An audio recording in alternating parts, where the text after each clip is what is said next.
ਪੰਜਾਬਣਾਂ ਦਾ ਖੁੱਲ੍ਹਾ ਡੁੱਲਾ ਤੇ ਹੱਸਮੁਖ ਸੁਭਾਅ ਉਹਨਾਂ ਦੀ ਵਧੀਆ ਮਾਨਸਿਕ ਤੇ ਸਰੀਰਕ ਸਿਹਤ ਦੀ ਝਲਕ ਦਿੰਦਾ ਹੈ। ਆਮ ਤੌਰ ਤੇ ਪੰਜਾਬਣਾਂ ਬੜੀ ਖੁਸ਼ੀ ਨਾਲ ਘਰ ਅਤੇ ਕਮਿਊਨਿਟੀ ਦੇ ਕੰਮਕਾਰ ਵਿੱਚ ਹਿੱਸਾ ਲੈਂਦੀਆਂ ਹਨ। ਘਰ ਵਿੱਚ ਜੇ ਕੋਈ ਬਿਮਾਰ ਠਿਮਾਰ ਹੋਵੇ ਤਾਂ ਉਸ ਦੀ ਦੇਖਭਾਲ ਕਰਕੇ ਮੁੜ ਤੰਦਰੁਸਤ ਕਰਨ ਵਿੱਚੋਂ ਕੋਈ ਕਸਰ ਨਹੀਂ ਛੱਡਦੀਆਂ। ਆਮ ਕਰਕੇ ਪੰਜਾਬੀਆਂ ਦੇ ਘਰਾਂ ਦਾ ਸਾਰਾ ਬੰਦੋਬਸਤ ਕਰਨ ਦੀ ਜ਼ਿੰਮੇਵਾਰੀ ਪੰਜਾਬਣਾਂ ਦੇ ਸਿਰ ਹੀ ਹੁੰਦੀ ਹੈ ਅਤੇ ਜੇਕਰ ਕਿਤੇ ਇਹ ਆਪ ਬਿਮਾਰ ਹੋ ਜਾਣ ਤਾਂ ਪਰਿਵਾਰ ਦਾ ਕੰਮਕਾਰ ਇੱਕ ਤਰ੍ਹਾਂ ਠੱਪ ਜਿਹਾ ਹੀ ਹੋ ਜਾਂਦਾ ਹੈ। ਜਦੋਂ ਅਸੀਂ ਰੋਗਾਂ ਦੀ ਗੱਲ ਕਰਦੇ ਹਾਂ ਤਾਂ ਅਕਸਰ ਪੰਜਾਬਣਾਂ ਵਿੱਚ ਡਿਪਰੈਸ਼ਨ ਰੋਗ ਦੀ ਇੱਕ ਗੱਲ ਸਾਹਮਣੇ ਆ ਜਾਂਦੀ ਹੈ।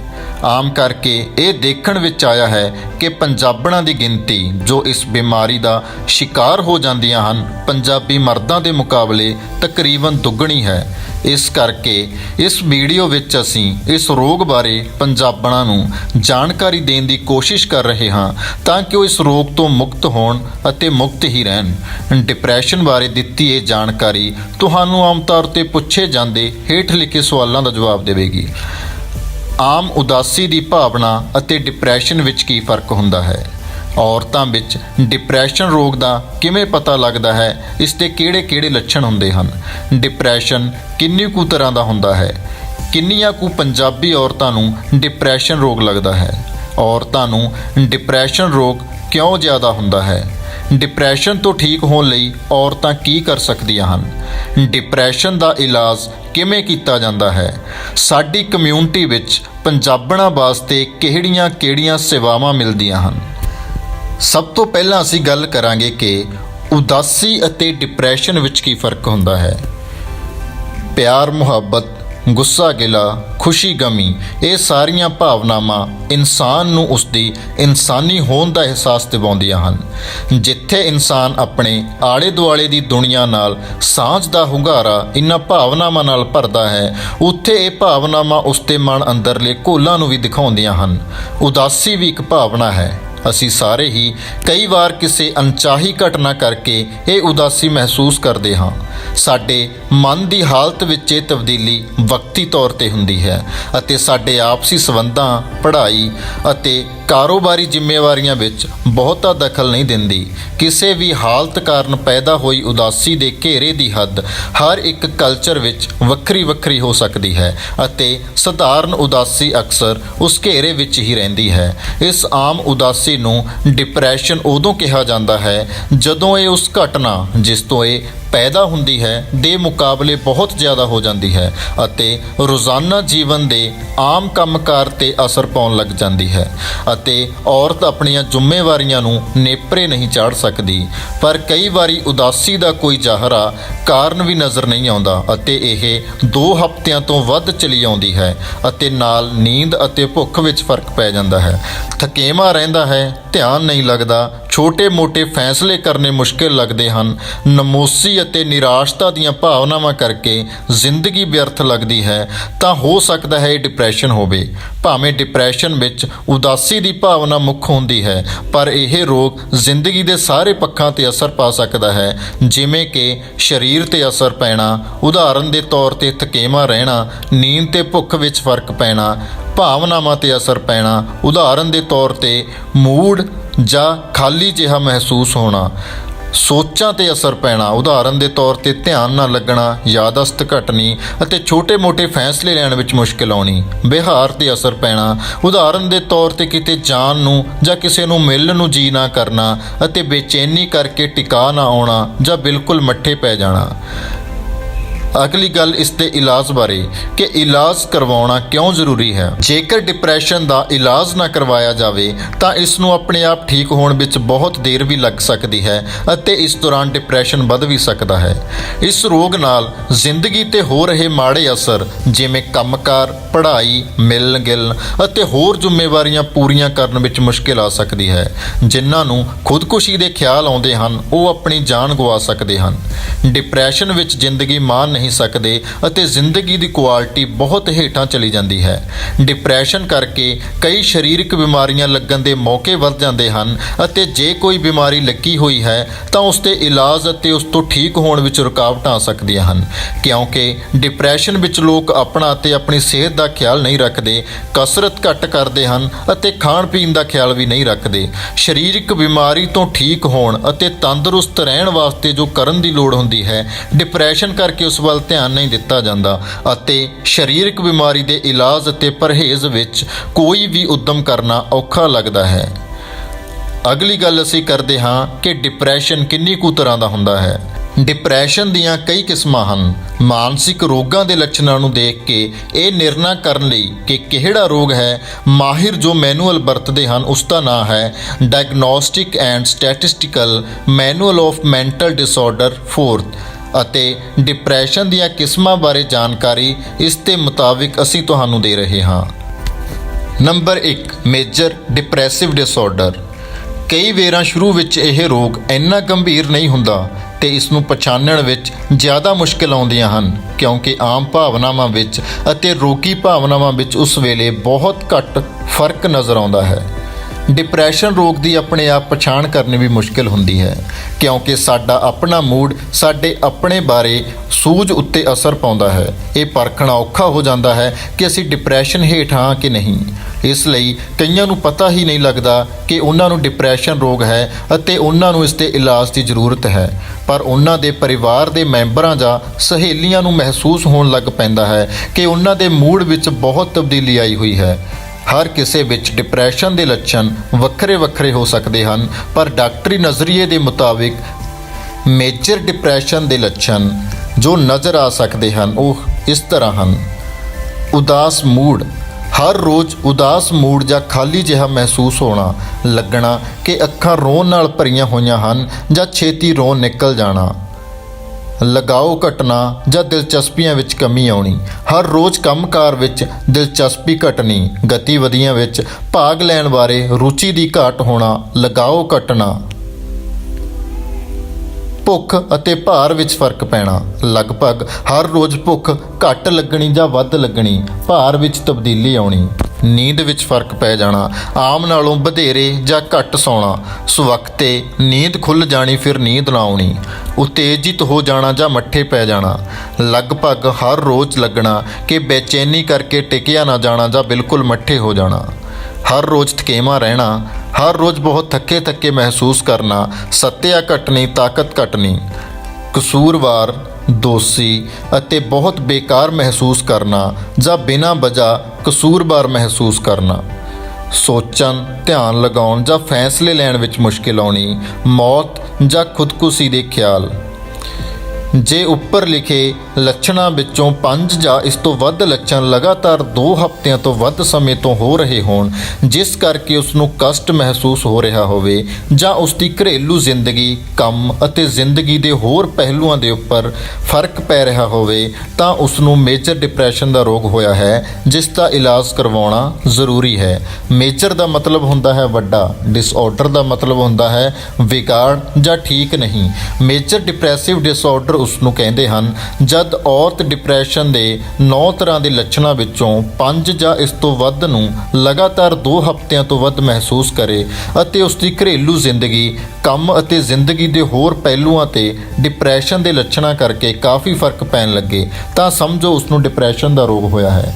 ਜੇ ਕਾਫੀ ਤੀਬਰ ਅਤੇ ਵਿਆਪਕ ਹੋਵੇ ਤਾਂ ਮੇਜਰ ਡਿਪਰੈਸਿਵ ਡਿਸਆਰਡਰ ਹੈ।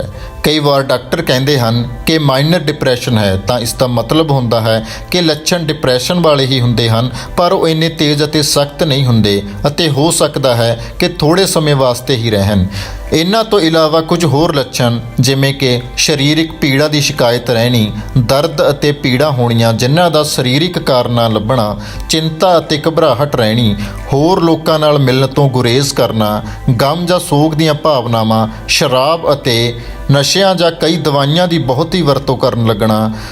ਕਈ ਵਾਰ ਡਿਪਰੈਸ਼ਨ ਦੇ ਲੱਛਣ ਸਿਰਫ ਸਰੀਰਕ ਹੀ ਹੋ ਸਕਦੇ ਹਨ ਅਤੇ ਮਰੀਜ਼ ਨੂੰ ਪਤਾ ਵੀ ਨਹੀਂ ਹੁੰਦਾ ਕਿ ਇਹ ਡਿਪਰੈਸ਼ਨ ਹੈ। ਕੁਝ ਔਰਤਾਂ ਵਿੱਚ ਡਿਪਰੈਸ਼ਨ ਬਹੁਤ ਜ਼ਿਆਦਾ ਵੱਧ ਜਾਵੇ ਤਾਂ ਅਸਲੀਅਤ ਨਾਲੋਂ ਵਾਸਤਾ ਵੀ ਟੁੱਟ ਸਕਦਾ ਹੈ ਅਤੇ ਆਵਾਜ਼ਾਂ ਸੁਣਾਈ ਦੇਣੀਆਂ ਜਾਂ ਅਜੀਬ ਖਿਆਲ ਮਨ ਵਿੱਚ ਆਉਣੇ ਸ਼ੁਰੂ ਹੋ ਸਕਦੇ ਹਨ, ਜੋ ਡਿਪਰੈਸ਼ਨ ਦਾ ਇਲਾਜ ਹੋਣ 'ਤੇ ਅਕਸਰ ਠੀਕ ਹੋ ਜਾਂਦੇ ਹਨ। ਪਰ ਇਹ ਜ਼ਰੂਰੀ ਨਹੀਂ ਕਿ ਸਾਰੀਆਂ ਔਰਤਾਂ ਨੂੰ ਇਵੇਂ ਹੋਵੇ। ਕਈ ਵਾਰੀ ਡਿਪਰੈਸ਼ਨ ਦੇ ਕੁਝ ਲੱਛਣ ਐਟਿਪੀਕਲ ਕਿਸਮ ਦੇ ਹੋ ਸਕਦੇ ਹਨ, ਭਾਵ ਆਮ ਲੋਕਾਂ ਨਾਲੋਂ ਹਟ ਕੇ ਹੁੰਦੇ ਹਨ। ਟਿਪੀਕਲ ਦਾ ਮਤਲਬ ਹੁੰਦਾ ਹੈ ਆਮ ਅਤੇ ਮੂਹਰੇ ਲੱਗੇ, ਏ ਦਾ ਮਤਲਬ ਹੁੰਦਾ ਹੈ ਨਹੀਂ। ਐਟਿਪੀਕਲ ਲੱਛਣਾਂ ਦਾ ਮਤਲਬ ਹੁੰਦਾ ਹੈ ਆਮ ਲੱਛਣ ਨਹੀਂ। ਉਦਾਹਰਨ ਦੇ ਤੌਰ ਤੇ ਜ਼ਿਆਦਾ ਸੌਣਾ, ਜ਼ਿਆਦਾ ਖਾਣਾ, ਝਟ ਭੜਕ ਪੈਣਾ ਅਤੇ ਆਪਸੀ ਸੰਬੰਧਾਂ ਵਿੱਚ ਬਹੁਤ ਸੈਂਸਿਟਿਵ ਹੋ ਜਾਣਾ। ਆਪਸੀ ਸੰਬੰਧਾਂ ਵਿੱਚ ਬਹੁਤ ਸੈਂਸਿਟਿਵ ਹੋ ਜਾਣ ਦਾ ਭਾਵ ਕਿ ਨਿੱਕੀ ਜਿਹੀ ਨਾ ਜਾਂ ਦੂਸਰੇ ਤੋਂ ਹੋਈ ਨਿੱਕੀ ਜਿਹੀ ਅਣਗਹਿਲੀ ਨੂੰ ਬਹੁਤ ਮਹਿਸੂਸ ਕਰਨਾ। ਕਈਆਂ ਨੂੰ ਡਿਪਰੈਸ਼ਨ ਇੱਕ ਵਾਰ ਹੀ ਹੁੰਦਾ ਹੈ ਤੇ ਫਿਰ ਨਹੀਂ ਹੁੰਦਾ, ਪਰ ਕਈਆਂ ਨੂੰ ਅਕਸਰ ਇਹ ਮੁੜ-ਮੁੜ ਹੁੰਦਾ ਹੈ ਅਤੇ ਉਹਨਾਂ ਦੀ ਜ਼ਿੰਦਗੀ ਤੇ ਬਹੁਤ ਜ਼ਿਆਦਾ ਅਸਰ ਪਾਉਂਦਾ ਹੈ। ਇਸ ਰੋਗ ਦੇ ਇੱਕ ਵਾਰ ਆਉਣ ਨੂੰ ਇੱਕ ਐਪੀਸੋਡ ਕਹਿੰਦੇ ਹਨ। ਕੈਨਮੈਟ ਗਾਈਡਲਾਈਨਸ ਨੇ Canadian community health survey and wellbeing ਦਾ ਹਵਾਲਾ ਦਿੰਦਿਆਂ ਇਹ ਕਿਹਾ ਹੈ ਕਿ ਜਦ ਡਿਪਰੈਸ਼ਨ ਦੇ ਮਰੀਜ਼ ਤੋਂ ਪੁੱਛਿਆ ਗਿਆ ਤਾਂ 56% ਨੇ ਇੱਕ ਐਪੀਸੋਡ ਹੀ ਦੱਸਿਆ, 28.6% ਨੇ 2 ਐਪੀਸੋਡ ਦੱਸੇ ਅਤੇ 15.4% ਨੇ 3 ਜਾਂ ਵੱਧ ਐਪੀਸੋਡ ਦੱਸੇ।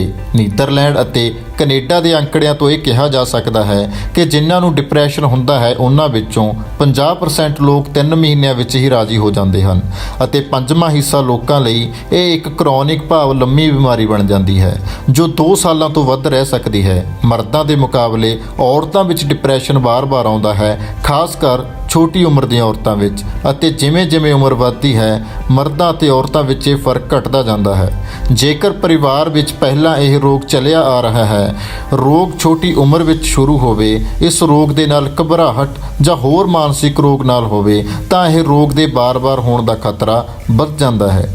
ਡਿਪਰੈਸ਼ਨ ਦਾ ਅੰਦਾਜ਼ਾ ਇਸ ਦੀ ਵਿਆਪਕਤਾ, ਤੀਖਣਤਾ, ਲੰਮੇ ਸਮੇਂ ਤੱਕ ਲੱਗੇ ਰਹਿਣ ਤੋਂ ਅਤੇ ਆਮ ਸਮਾਜਿਕ ਅਤੇ ਮਾਨਸਿਕ ਪੱਖਾਂ ਵਿੱਚ ਦਖਲ-ਅੰਦਾਜ਼ੀ ਤੋਂ ਲਾਇਆ ਜਾਂਦਾ ਹੈ। ਤੀਬਰਤਾ ਜਾਂ ਸਖਤੀ ਦੇ ਹਿਸਾਬ ਮੁਤਾਬਿਕ ਡਿਪਰੈਸ਼ਨ ਨੂੰ ਹਲਕਾ, ਦਰਮਿਆਨਾ ਅਤੇ ਤੇਜ਼ ਕਿਹਾ ਜਾ ਸਕਦਾ ਹੈ। ਡਿਪਰੈਸ਼ਨ ਦਾ ਇਲਾਜ ਕਰਦਿਆਂ ਇਹ ਖਿਆਲ ਰੱਖਿਆ ਜਾਂਦਾ ਹੈ ਕਿ ਇਹ ਕਿੰਨਾ ਕੁ ਹੈ, ਭਾਵ ਹਲਕਾ ਹੈ ਕਿ ਤੇਜ਼। ਹਲਕਾ ਡਿਪਰੈਸ਼ਨ ਉਹ ਹੁੰਦਾ ਹੈ ਜਦ ਲੱਛਣ ਥੋੜ੍ਹੇ ਹੁੰਦੇ ਹਨ, ਜਿਹੜੇ ਆਮ ਹਰ ਰੋਜ਼ ਦੀ ਜ਼ਿੰਦਗੀ ਵਿੱਚ ਬਹੁਤ ਥੋੜ੍ਹਾ ਅਸਰ ਪਾਉਂਦੇ ਹਨ। ਦਰਮਿਆਨਾ ਡਿਪਰੈਸ਼ਨ ਉਹ ਹੁੰਦਾ ਹੈ ਜਦ ਲੱਛਣ ਹੋਰ ਜ਼ਿਆਦਾ ਹੁੰਦੇ ਹਨ, ਜਿਹੜੇ ਆਮ ਹਰ ਰੋਜ਼ ਦੀ ਜ਼ਿੰਦਗੀ ਵਿੱਚ ਕਾਫੀ ਮੁਸ਼ਕਿਲਾਂ ਪੈਦਾ ਕਰਦੇ ਹਨ। ਸਖਤ ਡਿਪਰੈਸ਼ਨ ਉਹ ਹੁੰਦਾ ਹੈ ਜਦ ਲੱਛਣ ਬਹੁਤ ਜ਼ਿਆਦਾ ਹੁੰਦੇ ਹਨ, ਜਿਹੜੇ ਕਿ ਆਮ ਹਰ ਰੋਜ਼ ਦੀ ਜ਼ਿੰਦਗੀ ਵਿੱਚ ਬਹੁਤ ਹੀ ਜ਼ਿਆਦਾ ਮੁਸ਼ਕਿਲਾਂ ਪੈਦਾ ਕਰਦੇ ਹਨ। ਜੇਕਰ ਡਿਪਰੈਸ਼ਨ ਵਿੱਚ ਨਾਲ ਵਹਿਮ ਜਾਂ ਭਰਮ ਹੋ ਜਾਣ ਤਾਂ ਇਸ ਨੂੰ ਵੀ ਸਖਤ ਡਿਪਰੈਸ਼ਨ ਕਿਹਾ ਜਾਂਦਾ ਹੈ। Number 2, dysthymic disorder. ਜਦ ਮੂਡ ਸਾਰਾ ਦਿਨ ਅਤੇ ਕਈ ਦਿਨ ਉਦਾਸ ਰਹਿੰਦਾ ਹੈ ਅਤੇ ਇਹ ਉਦਾਸ ਮੂਡ 2 ਸਾਲਾਂ ਤੋਂ ਵੀ ਵੱਧ ਚੱਲਿਆ ਆ ਰਿਹਾ ਹੁੰਦਾ ਹੈ ਅਤੇ ਇਸ ਮੂਡ ਦੇ ਨਾਲ ਡਿਪਰੈਸ਼ਨ ਦੇ 2 ਲੱਛਣ ਵੀ ਹਨ ਤਾਂ ਉਸ ਨੂੰ ਡਿਸਮੈਥਿਕ ਡਿਸਆਰਡਰ ਜਾਂ ਡਿਸਥੀਮੀਆ ਕਿਹਾ ਜਾਂਦਾ ਹੈ। ਇਸ ਦੇ ਲੱਛਣ ਵੱਡੇ ਡਿਪਰੈਸ਼ਨ ਜਾਂ ਮੇਜਰ ਡਿਪਰੈਸਿਵ ਡਿਸਆਰਡਰ ਦੇ ਲੱਛਣਾਂ ਨਾਲੋਂ ਘੱਟ ਤੇਜ਼ ਜਾਂ ਸਖਤ ਹੁੰਦੇ ਹਨ ਅਤੇ ਔਰਤ ਦੀ ਜ਼ਿੰਦਗੀ ਵਿੱਚ ਮੇਜਰ ਡਿਪਰੈਸਿਵ ਡਿਸਆਰਡਰ ਨਾਲੋਂ ਘੱਟ ਮਾੜਾ ਅਸਰ ਪਾਉਂਦੇ ਹਨ, ਪਰ ਔਰਤ ਤੰਦਰੁਸਤ ਮਹਿਸੂਸ ਨਹੀਂ ਕਰਦੀ। ਜਿਨ੍ਹਾਂ ਨੂੰ ਡਿਸਥੈਮਿਕ ਡਿਸਆਰਡਰ ਜਾਂ ਡਿਸਥੀਮੀਆ ਹੁੰਦਾ ਹੈ ਉਹਨਾਂ ਨੂੰ ਜ਼ਿੰਦਗੀ ਵਿੱਚ ਮੇਜਰ ਡਿਪਰੈਸਿਵ ਡਿਸਆਰਡਰ ਵੀ ਹੋ ਸਕਦਾ ਹੈ। ਕਈਆਂ ਨੂੰ ਡਿਪਰੈਸ਼ਨ ਤੋਂ ਡਿਸਥੀਮੀਆ ਤੇ ਡਿਸਥੀਮੀਆ ਤੋਂ ਡਿਪਰੈਸ਼ਨ ਦਾ ਗੇੜ ਰਹਿੰਦਾ ਹੈ ਅਤੇ ਇਸ ਦੌਰਾਨ ਔਰਤ ਤੰਦਰੁਸਤ ਮਹਿਸੂਸ ਨਹੀਂ ਕਰਦੀ। ਇਸ ਹਾਲਤ ਨੂੰ ਡਬਲ ਡਿਪਰੈਸ਼ਨ ਵੀ ਕਿਹਾ ਜਾਂਦਾ ਹੈ। ਨੰਬਰ 3, ਡਿਪਰੈਸ਼ਨ ਅਤੇ ਬਾਈਪੋਲਰ। 2 ਧੁਰੇ ਰੋਗ, ਜਿਸ ਨੂੰ ਬਾਈਪੋਲਰ ਕਹਿੰਦੇ ਹਾਂ, ਨੂੰ ਪਹਿਲਾਂ ਮੈਨਿਕ ਡਿਪਰੈਸ਼ਨ ਕਿਹਾ ਜਾਂਦਾ ਸੀ। 2 ਧੁਰਾ ਰੋਗ ਇਸ ਨੂੰ ਇਸ ਲਈ ਕਹਿੰਦੇ ਹਨ ਕਿ ਇਸ ਰੋਗ ਵਿੱਚ ਔਰਤ ਦਾ ਮੂਡ ਕਦੀ ਬਹੁਤ ਉਦਾਸ ਅਤੇ ਕਦੀ ਇਹ ਉਤਾਂਹ ਵੱਲ ਨੂੰ ਹੁੰਦਾ ਹੈ। ਇਸ ਉਤਾਂਹ ਵੱਲ ਗਏ ਮੂਡ ਨੂੰ ਮੇਨੀਆ ਕਿਹਾ ਜਾਂਦਾ ਹੈ। ਉਤਾਂਹ ਵੱਲ ਨੂੰ ਮੂਡ ਅਤੇ ਆਮ ਖੁਸ਼ੀ ਵਿੱਚ ਇਹ ਫਰਕ ਹੁੰਦਾ ਹੈ ਕਿ ਇਸ ਵਿੱਚ ਖਿਝ ਬਹੁਤ ਛੇਤੀ ਆ ਜਾਂਦੀ ਹੈ, ਝਿਜਕ ਜਾਂਦੀ ਰਹਿੰਦੀ ਹੈ ਅਤੇ ਸੂਝ ਦੀ ਘਾਟ ਹੁੰਦੀ ਹੈ। ਇਹ ਸਾਰਾ ਕੁਝ ਉਸ ਦੇ ਸੁਭਾਅ ਮੁਤਾਬਕ ਨਹੀਂ ਹੁੰਦਾ। ਇਹ ਇਹ ਔਰਤਾਂ ਤੇ ਮਰਦਾਂ ਨੂੰ ਇੱਕੋ ਜਿੰਨਾ ਲੱਗਦਾ ਹੈ। ਇਹ 1 ਤੋਂ 2% ਲੋਕਾਂ ਨੂੰ ਉਹਨਾਂ ਦੇ ਜੀਵਨ ਕਾਲ ਦੌਰਾਨ ਹੁੰਦਾ ਰਹਿੰਦਾ ਹੈ। ਇਸ ਵਿੱਚ ਵਿਅਕਤੀ ਇੱਕ ਮੂਡ ਤੋਂ ਦੂਸਰੇ ਮੂਡ ਵਿੱਚ ਤਬਦੀਲੀ ਕਈ ਮਹੀਨਿਆਂ ਦੇ ਫਰਕ ਨਾਲ ਹੋ ਸਕਦੀ ਹੈ, ਪਰ ਕੁਝ ਬਾਈਪੋਲਰ ਦੇ ਮਰੀਜ਼ਾਂ ਵਿੱਚ ਇਹ ਤਬਦੀਲੀ ਬਹੁਤ ਛੇਤੀ ਹੁੰਦੀ ਹੈ। ਡਿਪਰੈਸ਼ਨ ਦੇ ਬਹੁਤੇ ਜਾਂ ਸਾਰੇ ਲੱਛਣਾਂ ਦੇ ਨਾਲ-ਨਾਲ ਮੇਨੀਆ ਦੇ ਲੱਛਣ ਵੀ ਹੋ ਸਕਦੇ ਹਨ। ਭਾਵ ਇਹ ਬਿਮਾਰੀ ਪਹਿਲੀ ਵਾਰੀ ਕਿਸੇ ਵੀ ਉਮਰ ਵਿੱਚ ਹੋ ਸਕਦੀ ਹੈ, ਪਰ ਇਹ ਜ਼ਿਆਦਾ ਕਰਕੇ 20 ਕੁ ਸਾਲ ਦੀ ਉਮਰ ਵਿੱਚ ਪੈਦਾ ਹੁੰਦੀ ਹੈ।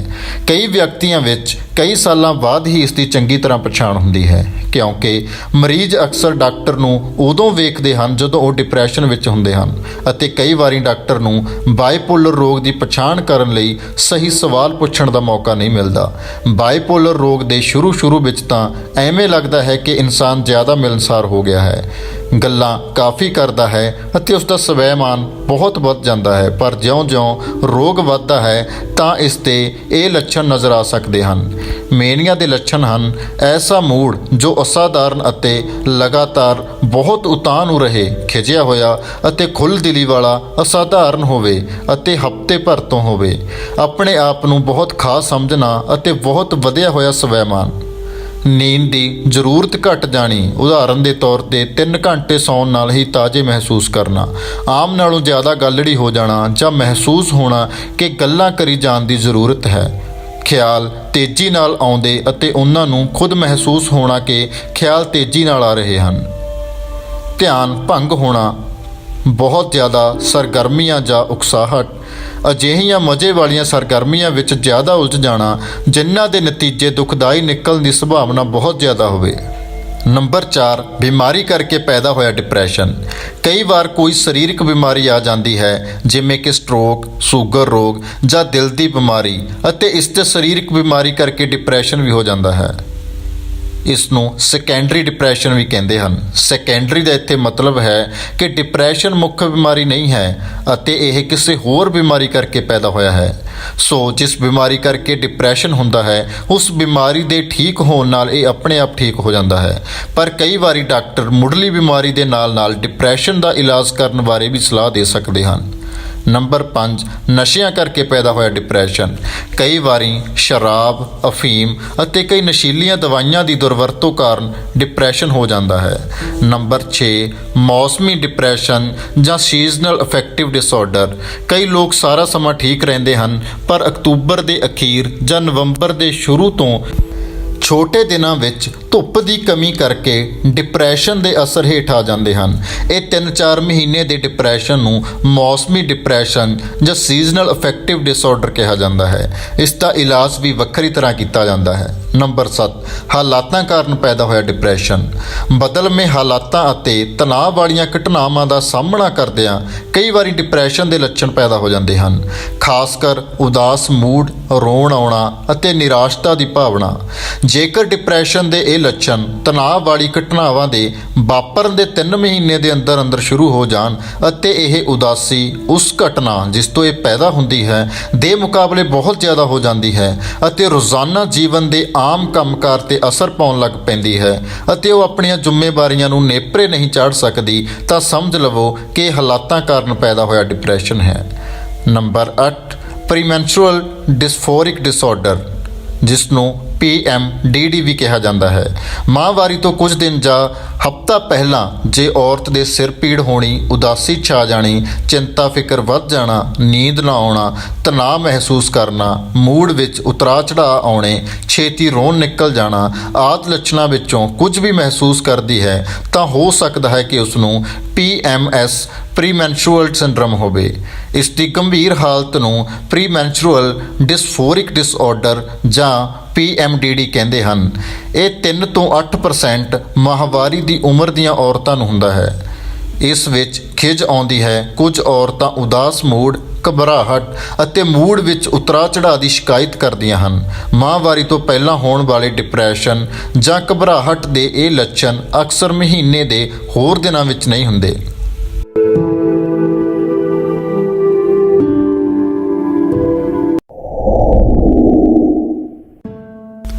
ਨੰਬਰ 9, ਗਰਭ ਅਵਸਥਾ ਅਤੇ ਬੱਚਾ ਪੈਦਾ ਹੋਣ ਤੋਂ ਬਾਅਦ ਦਾ ਡਿਪਰੈਸ਼ਨ, ਜਿਸ ਨੂੰ ਅਸੀਂ ਪੈਰੀਨੇਟਲ ਡਿਪਰੈਸ਼ਨ ਵੀ ਕਹਿੰਦੇ ਹਾਂ। ਡਿਪਰੈਸ਼ਨ ਦੀਆਂ ਕੁਝ ਕਿਸਮਾਂ ਐਸੀਆਂ ਹਨ ਜੋ ਸਿਰਫ ਔਰਤਾਂ ਵਿੱਚ ਹੀ ਪਾਈਆਂ ਜਾਂਦੀਆਂ ਹਨ, ਜਿਵੇਂ ਗਰਭ ਅਵਸਥਾ ਅਤੇ ਬੱਚਾ ਪੈਦਾ ਹੋਣ ਤੋਂ ਬਾਅਦ ਦਾ ਡਿਪਰੈਸ਼ਨ। ਗਰਭ ਅਵਸਥਾ ਦੌਰਾਨ ਔਰਤ ਦੇ ਸਰੀਰ ਅਤੇ ਮਨ ਵਿੱਚ ਬਹੁਤ ਤਬਦੀਲੀਆਂ ਆਉਂਦੀਆਂ ਹਨ। ਇਸ ਦੌਰਾਨ ਔਰਤ ਨੂੰ ਜਾਣਕਾਰੀ ਅਤੇ ਸਹਾਰੇ ਦੀ ਜ਼ਰੂਰਤ ਹੁੰਦੀ ਹੈ। ਜਿਨ੍ਹਾਂ ਔਰਤਾਂ ਨੂੰ ਜ਼ਿੰਦਗੀ ਵਿੱਚ ਪਹਿਲਾਂ ਡਿਪਰੈਸ਼ਨ ਹੋਇਆ ਹੋਵੇ, ਉਹਨਾਂ ਨੂੰ ਗਰਭ ਅਵਸਥਾ ਦੌਰਾਨ ਅਤੇ ਬੱਚਾ ਪੈਦਾ ਹੋਣ ਤੋਂ ਬਾਅਦ ਡਿਪਰੈਸ਼ਨ ਹੋਣ ਦੀ ਸੰਭਾਵਨਾ ਬਹੁਤ ਹੁੰਦੀ ਹੈ। ਪਰ ਕਈਆਂ ਨੂੰ ਪਹਿਲਾਂ ਕਦੀ ਡਿਪਰੈਸ਼ਨ ਨਹੀਂ ਹੋਇਆ ਹੁੰਦਾ, ਪਰ ਗਰਭ ਅਵਸਥਾ ਦੌਰਾਨ ਅਤੇ ਬੱਚਾ ਪੈਦਾ ਹੋਣ ਤੋਂ ਬਾਅਦ ਡਿਪਰੈਸ਼ਨ ਸ਼ੁਰੂ ਹੋ ਸਕਦਾ ਹੈ। ਭਾਵੇਂ ਅਜੇ ਹੋਰ ਖੋਜ ਦੀ ਜ਼ਰੂਰਤ ਹੈ, ਪਰ ਖੋਜ ਇਹ ਦੱਸਦੀ ਹੈ ਕਿ 20% ਤੱਕ ਗਰਭਵਤੀ ਔਰਤਾਂ ਡਿਪਰੈਸ਼ਨ 'ਚੋਂ ਲੰਘਦੀਆਂ ਹਨ। ਬੱਚਾ ਪੈਦਾ ਹੋਣ ਤੋਂ ਬਾਅਦ ਦਾ ਡਿਪਰੈਸ਼ਨ 10 ਤੋਂ 15% ਮਾਵਾਂ ਨੂੰ ਹੁੰਦਾ ਹੈ ਅਤੇ ਛੋਟੀ ਉਮਰ ਦੀਆਂ ਮਾਵਾਂ ਵਿੱਚ ਇਹ ਦਰ ਹੋਰ ਵੀ ਵੱਧ ਹੈ। ਬਹੁਤ ਵਾਰੀ ਤਾਂ ਡਿਪਰੈਸ਼ਨ ਦੀ ਪਛਾਣ ਹੀ ਨਹੀਂ ਹੁੰਦੀ, ਕਿਉਂਕਿ ਪਹਿਲੀ ਤਿਮਾਹੀ ਅਤੇ ਤੀਸਰੀ ਤਿਮਾਹੀ ਵਿੱਚ ਇਹ ਲੱਛਣ ਉਸੇ ਤਰ੍ਹਾਂ ਦੇ ਹੁੰਦੇ ਹਨ ਜੋ ਆਮ ਤੌਰ 'ਤੇ ਇਸ ਵੇਲੇ ਔਰਤਾਂ ਗਰਭ ਅਵਸਥਾ ਦੌਰਾਨ ਮਹਿਸੂਸ ਕਰਦੀਆਂ ਹਨ। ਪਰ ਪਹਿਲੀ ਤਿਮਾਹੀ ਦੌਰਾਨ ਜਾਂ ਇਸ ਤੋਂ ਬਾਅਦ ਵੀ ਜੇ ਔਰਤ ਉਦਾਸ ਅਤੇ ਬੇਚੈਨ ਮਹਿਸੂਸ ਕਰਦੀ ਹੈ, ਰੋਣ ਝੱਟ ਹੀ ਨਿਕਲ ਆਉਂਦਾ ਹੈ, ਥਕੇਵਾਂ ਰਹਿੰਦਾ ਹੈ ਅਤੇ ਮਾੜੇ ਖਿਆਲ ਮਨ ਵਿੱਚ ਆਉਂਦੇ ਹਨ, ਤਾਂ ਹੋ ਸਕਦਾ ਹੈ ਕਿ ਇਹ ਡਿਪਰੈਸ਼ਨ ਹੋਵੇ, ਜਿਸ ਦੇ ਬਾਰੇ ਡਾਕਟਰ ਨਾਲ ਗੱਲ ਕਰਨੀ ਚਾਹੀਦੀ ਹੈ। ਬੱਚਾ ਪੈਦਾ ਹੋਣ ਤੋਂ ਬਾਅਦ ਦੀ ਡਿਪਰੈਸ਼ਨ ਦੀ ਜਦ ਗੱਲ ਕਰਦੇ ਹਾਂ ਤਾਂ ਅਸੀਂ ਉਸ ਅਵਸਥਾ ਦੀ ਗੱਲ ਨਹੀਂ ਕਰ ਰਹੇ ਜਿਹੜੀ ਬੱਚਾ ਪੈਦਾ ਹੋਣ ਤੋਂ ਬਾਅਦ 3-4 ਦਿਨ ਦੀ ਵਕਤੀ ਤੌਰ 'ਤੇ ਹੁੰਦੀ ਹੈ, ਜਿਸ ਨੂੰ ਬੇਬੀ ਬਲੂਜ਼ ਆਖਦੇ ਹਨ। ਇਹ ਬੇਬੀ ਬਲੂਜ਼ 50% ਤੋਂ 80% ਤੱਕ ਔਰਤਾਂ ਨੂੰ ਹੁੰਦਾ ਹੈ ਅਤੇ ਫਿਰ ਆਪਣੇ ਆਪ ਠੀਕ ਹੋ ਜਾਂਦਾ ਹੈ। ਪਰ ਬੱਚਾ ਪੈਦਾ ਹੋਣ ਤੋਂ ਬਾਅਦ ਦਾ ਡਿਪਰੈਸ਼ਨ ਕਈ ਹਫ਼ਤੇ, ਕਈ ਮਹੀਨੇ, ਇੱਥੋਂ ਤੱਕ ਕਿ ਸਾਲਾਂ ਤੱਕ ਵੀ ਰਹਿ ਸਕਦਾ ਹੈ। ਜਿਨ੍ਹਾਂ ਔਰਤਾਂ ਨੂੰ ਜ਼ਿੰਦਗੀ ਵਿੱਚ ਪਹਿਲਾ ਡਿਪਰੈਸ਼ਨ ਹੋਇਆ ਹੋਵੇ ਅਤੇ ਗਰਭ ਅਵਸਥਾ ਦੀ ਤੀਸਰੀ ਤਿਮਾਹੀ ਵਿੱਚ ਡਿਪਰੈਸ਼ਨ ਹੋ ਜਾਵੇ, ਉਹਨਾਂ ਨੂੰ ਬੱਚਾ ਪੈਦਾ ਹੋਣ ਤੋਂ ਬਾਅਦ ਡਿਪਰੈਸ਼ਨ ਹੋਣ ਦੀ ਸੰਭਾਵਨਾ ਜ਼ਿਆਦਾ ਵੱਧ ਜਾਂਦੀ ਹੈ। ਗਰਭ ਅਵਸਥਾ ਦੌਰਾਨ ਅਤੇ ਬੱਚਾ ਪੈਦਾ ਹੋਣ ਤੋਂ ਬਾਅਦ ਦੇ ਡਿਪਰੈਸ਼ਨ ਵਿੱਚ ਡਿਪਰੈਸ਼ਨ ਦੇ ਲੱਛਣ ਤਾਂ ਹੁੰਦੇ ਹੀ ਹਨ, ਪਰ ਬਹੁਤ ਵਾਰ ਨਾਲ ਬੇਚੈਨੀ ਅਤੇ ਘਬਰਾਹਟ ਵੀ ਰਲੀ ਹੁੰਦੀ ਹੈ। ਡਿਪਰੈਸ਼ਨ ਅਤੇ ਬੇਚੈਨੀ ਦੇ ਲੱਛਣ ਇਸ ਤਰ੍ਹਾਂ ਦੇਖਣ ਵਿੱਚ ਆਉਂਦੇ ਹਨ: ਉਦਾਸ ਮੂਡ, ਲੱਗਣਾ ਕਿ ਅੱਖਾਂ ਰੋਣ ਨਾਲ ਭਰੀਆਂ ਹੋਈਆਂ ਹਨ ਜਾਂ ਛੇਤੀ ਰੋਣ ਨਿਕਲ ਜਾਣਾ, ਥਕੇਵਾਂ ਰਹਿਣਾ, ਛੇਤੀ ਹੰਭ ਜਾਣਾ, ਸੱਤਿਆ ਘਟਣੀ, ਕਸੂਰਵਾਰ ਜਾਂ ਦੋਸ਼ੀ ਅਤੇ ਨਿਕੰਮਾ ਮਹਿਸੂਸ ਕਰਨਾ, ਨੀਂਦ ਅਤੇ ਭੁੱਖ ਦੀਆਂ ਮੁਸ਼ਕਿਲਾਂ ਆਉਣੀਆਂ, ਬੱਚੇ ਦਾ ਲੋੜੋਂ ਵੱਧ ਫਿਕਰ ਕਰਨਾ ਜਾਂ ਇਸ ਦੇ ਉਲਟ ਬੱਚੇ ਵਿੱਚ ਕੋਈ ਦਿਲਚਸਪੀ ਨਾ ਲੈਣਾ, ਕਾਮ ਇੱਛਾ ਵਿੱਚ ਕਮੀ ਆਉਣੀ, ਸੋਚਣ, ਧਿਆਨ ਲਗਾਉਣ ਜਾਂ ਛੋਟੇ-ਮੋਟੇ ਫੈਸਲੇ ਲੈਣ ਵਿੱਚ ਮੁਸ਼ਕਿਲ ਆਉਣੀ, ਬੇਚੈਨੀ ਅਤੇ ਘਬਰਾਹਟ ਮਹਿਸੂਸ ਹੋਣੀ, ਮੌਤ, ਖੁਦਕੁਸ਼ੀ ਜਾਂ ਆਤਮ ਹੱਤਿਆ ਦੇ ਖਿਆਲ ਆਉਣੇ। ਉੱਪਰ ਲਿਖੇ ਲੱਛਣ ਤਾਂ ਜਾਣਨ ਵਿੱਚ ਕੋਈ ਮੁਸ਼ਕਿਲ ਨਹੀਂ ਆਉਂਦੀ, ਪਰ ਕੁਝ ਹੋਰ ਅਜਿਹੇ ਖਿਆਲ ਅਤੇ ਅਜਿਹੀਆਂ ਭਾਵਨਾਵਾਂ ਵੀ ਹੋ ਸਕਦੀਆਂ ਹਨ ਜਿਨ੍ਹਾਂ ਬਾਰੇ ਕਈ ਵਾਰੀ ਔਰਤ ਕਿਸੇ ਨਾਲ ਗੱਲ ਨਹੀਂ ਕਰਦੀ ਜਾਂ ਗੱਲ ਕਰਨ ਤੋਂ ਬਹੁਤ ਝਿਜਕਦੀ ਹੈ। ਇਹ ਅਕਸਰ ਐਸੇ ਖਿਆਲ ਹੁੰਦੇ ਹਨ ਜੋ ਬੱਚੇ ਨੂੰ ਨੁਕਸਾਨ ਪਹੁੰਚਾਉਣ ਬਾਰੇ ਹੁੰਦੇ ਹਨ, ਜੋ ਮਨ ਵਿੱਚ ਜਬਰਨ ਅਤੇ ਵਾਰ-ਵਾਰ ਆਉਂਦੇ ਹਨ। ਇਹਨਾਂ ਨਾਲ ਉਸ ਦੇ ਮਨ ਵਿੱਚ ਡਰ ਵੀ ਬੈਠ ਸਕਦਾ ਹੈ, ਜੋ ਬੱਚੇ ਨਾਲ ਉਸ ਦੇ ਸੰਬੰਧਾਂ 'ਤੇ ਅਸਰ ਪਾ ਸਕਦਾ ਹੈ। ਬੱਚਾ ਪੈਦਾ ਹੋਣ ਤੋਂ ਬਾਅਦ ਦੇ ਡਿਪਰੈਸ਼ਨ ਦਾ ਇੱਕ ਹੋਰ ਗੰਭੀਰ ਰੂਪ ਹੈ, ਜੋ 1000 ਮਗਰ 2 ਔਰਤਾਂ ਨੂੰ ਬੱਚਾ ਪੈਦਾ ਹੋਣ ਤੋਂ ਬਾਅਦ ਹੁੰਦਾ ਹੈ, ਜਿਸ ਵਿੱਚ ਔਰਤ ਦਾ ਅਸਲੀਅਤ ਨਾਲੋਂ ਨਾਤਾ ਟੁੱਟ ਜਾਂਦਾ ਹੈ ਅਤੇ ਆਵਾਜ਼ਾਂ ਸੁਣਾਈ ਦੇਣੀਆਂ ਜਾਂ ਅਜੀਬ ਖਿਆਲ ਮਨ ਵਿੱਚ ਆਉਣੇ ਸ਼ੁਰੂ ਹੋ ਸਕਦੇ ਹਨ ਅਤੇ ਵਹਿਮ ਹੋ ਸਕਦੇ ਹਨ। ਉਸ ਨੂੰ ਆਪਣੀ ਇਸ ਹਾਲਤ ਬਾਰੇ ਸੂਝ ਘੱਟ ਹੁੰਦੀ ਹੈ, ਇਸ ਲਈ ਇਸ ਦੌਰਾਨ ਔਰਤ ਆਪਣੇ ਆਪ ਨੂੰ ਅਤੇ ਬੱਚੇ ਨੂੰ ਨੁਕਸਾਨ ਪਹੁੰਚਾ ਸਕਦੀ ਹੈ। ਇਸ ਵੇਲੇ ਉਸ ਨੂੰ ਹਸਪਤਾਲ ਦਾਖਲ ਕਰਵਾਉਣ ਦੀ ਲੋੜ ਵੀ ਹੋ ਸਕਦੀ ਹੈ। ਇਸ ਹਾਲਤ ਨੂੰ ਸਾਈਕੋਸਿਸ ਕਿਹਾ ਜਾਂਦਾ ਹੈ। ਸਾਈਕੋਸਿਸ ਵਿੱਚ ਭਰਮ ਹੋ ਜਾਂਦੇ ਹਨ। ਵਿਅਕਤੀ ਉਹਨਾਂ ਚੀਜ਼ਾਂ ਨੂੰ ਵੇਖ, ਸੁਣ, ਸੁੰਘ, ਚੱਖ ਜਾਂ ਮਹਿਸੂਸ ਕਰ ਸਕਦਾ ਹੈ ਜਿਹੜੀਆਂ ਕਿ ਅਸਲੀਅਤ ਵਿੱਚ ਉੱਥੇ ਨਹੀਂ ਹੁੰਦੀਆਂ। ਵਹਿਮ ਹੋ ਜਾਂਦੇ ਹਨ। ਇਹ ਸਾਰਾ ਕੁਝ ਇੰਨਾ ਸੱਚ ਲੱਗਦਾ ਹੈ ਕਿ ਉਸ ਨੂੰ ਪਤਾ ਹੀ ਨਹੀਂ ਲੱਗਦਾ ਕਿ ਉਸ ਨੂੰ ਇਹ ਸਾਰਾ ਕੁਝ ਰੋਕ ਕਰਕੇ ਹੋ ਰਿਹਾ ਹੈ। ਬੋਲਚਾਲ ਵਿੱਚ ਕਈ ਤਰ੍ਹਾਂ ਨਾਲ ਬੇਤਰਤੀਬੀ ਆ ਸਕਦੀ ਹੈ ਅਤੇ ਵਿਹਾਰ ਵੀ ਬੇਤਰਤੀਬਾ ਹੋ ਸਕਦਾ ਹੈ। ਹੁਣ ਅਸੀਂ ਦੇਖਾਂਗੇ ਕਿ ਕਿੰਨੀਆਂ ਕੁ ਪੰਜਾਬੀ ਔਰਤਾਂ ਨੂੰ ਡਿਪਰੈਸ਼ਨ ਰੋਗ ਲੱਗਦਾ ਹੈ। ਡਿਪਰੈਸ਼ਨ 8 ਤੋਂ 20% ਤੱਕ ਲੋਕਾਂ ਨੂੰ ਉਹਨਾਂ ਦੇ ਜੀਵਨ ਕਾਲ ਦੌਰਾਨ ਹੁੰਦਾ ਹੈ। ਮਰਦਾਂ ਨੂੰ 8 ਤੋਂ 10% ਤੱਕ ਅਤੇ ਔਰਤਾਂ ਨੂੰ 15 ਤੋਂ 20% ਤੱਕ ਹੁੰਦਾ ਹੈ। ਸੰਸਾਰ ਵਿੱਚ ਹੋਏ ਸਰਵੇਖਣਾਂ ਤੋਂ ਪਤਾ ਲੱਗਦਾ ਹੈ ਕਿ ਉੱਨਤ ਦੇਸ਼ਾਂ ਵਿੱਚ ਔਰਤਾਂ ਲਈ ਇਹ ਦਰ ਮਰਦਾਂ ਦੇ ਮੁਕਾਬਲੇ ਦੁੱਗਣੀ ਹੈ ਅਤੇ ਬਾਕੀ ਦੇਸ਼ਾਂ ਵਿੱਚ ਇਹ ਮਰਦਾਂ ਨਾਲੋਂ ਡਿਊਟੀ ਹੈ। ਜੁਲਾਈ 2009 ਵਿੱਚ PGI ਚੰਡੀਗੜ੍ਹ ਵਿੱਚ ਮਨੋਰੋਗਾਂ ਦੇ ਡਾਕਟਰ ਸੰਦੀਪ ਗਰੋਵਰ ਪੱਤਰਕਾਰਾਂ ਨਾਲ ਗੱਲ ਕਰ ਰਹੇ ਸਨ ਕਿ ਹਰ ਹਫ਼ਤੇ ਇਲਾਜ ਕਰਾਉਣ ਵਾਲਿਆਂ ਵਿੱਚ ਔਰਤਾਂ ਦੀ ਗਿਣਤੀ ਮਰਦਾਂ ਨਾਲੋਂ ਕਿਤੇ ਜ਼ਿਆਦਾ ਹੈ, ਖਾਸ ਕਰ ਮੁਟਿਆਰਾਂ ਅਤੇ ਵਡੇਰੀ ਉਮਰ ਦੀਆਂ ਔਰਤਾਂ ਵਿੱਚ। ਪੰਜਾਬ ਵਿੱਚ ਵੀ ਔਰਤਾਂ ਵਿੱਚ ਡਿਪਰੈਸ਼ਨ ਦੀ ਦਰ ਮਰਦਾਂ ਨਾਲੋਂ ਕਿਤੇ ਜ਼ਿਆਦਾ ਹੈ ਅਤੇ ਕੈਨੇਡਾ ਵਿੱਚ ਡਿਪਰੈਸ਼ਨ ਦੀ ਇਹ ਦਰ ਦੁੱਗਣੀ ਹੈ। ਇੱਥੇ ਕੈਨੇਡਾ ਵਿੱਚ ਵਸਦੀਆਂ ਪੰਜਾਬਣਾਂ ਵਿੱਚ ਇਹ ਦਰ ਘੱਟ ਨਹੀਂ ਹੈ। ਬਾਵਜੂਦ ਇਸ ਦੇ ਕਿ ਔਰਤਾਂ ਨੂੰ ਡਿਪਰੈਸ਼ਨ ਮਰਦਾਂ ਨਾਲੋਂ ਦੁੱਗਣਾ ਹੁੰਦਾ ਹੈ, ਪਰ ਕੈਨੇਡਾ ਵਿੱਚ ਵੀ ਬਹੁਤੀਆਂ ਔਰਤਾਂ ਅਜੇ ਤੱਕ ਡਿਪਰੈਸ਼ਨ ਦਾ ਇਲਾਜ ਨਹੀਂ ਕਰਵਾਉਂਦੀਆਂ। ਪੰਜਾਬਣਾਂ ਵਿੱਚ ਇਹ ਗਿਣਤੀ ਹੋਰ ਵੀ ਵੱਧ ਹੈ। ਕੈਨੇਡੀਅਨ ਵੂਮੈਨ ਹੈਲਥ ਨੈਟਵਰਕ ਦੀ ਐਡਹੌਕ ਕਮੇਟੀ ਨੇ 2006 ਵਿੱਚ ਜੋ ਸਿਫਾਰਸ਼ਾਂ ਲਿਖੀਆਂ ਹਨ, ਉਹਨਾਂ ਵਿੱਚੋਂ ਕੁਝ ਇਵੇਂ ਹਨ।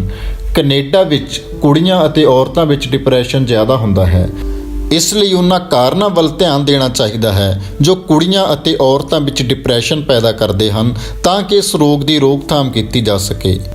ਇਲਾਜ ਦਾ ਇੰਤਜ਼ਾਮ ਕਰਨ ਦੌਰਾਨ ਔਰਤਾਂ ਦੀ ਰਾਏ ਲਈ ਜਾਣੀ ਬਹੁਤ ਜ਼ਰੂਰੀ ਹੈ ਤਾਂ ਕਿ ਸਾਰੀਆਂ ਇਲਾਜ ਦੀਆਂ ਜ਼ਰੂਰਤਾਂ ਵੱਲ ਧਿਆਨ ਦਿੱਤਾ ਜਾ ਸਕੇ।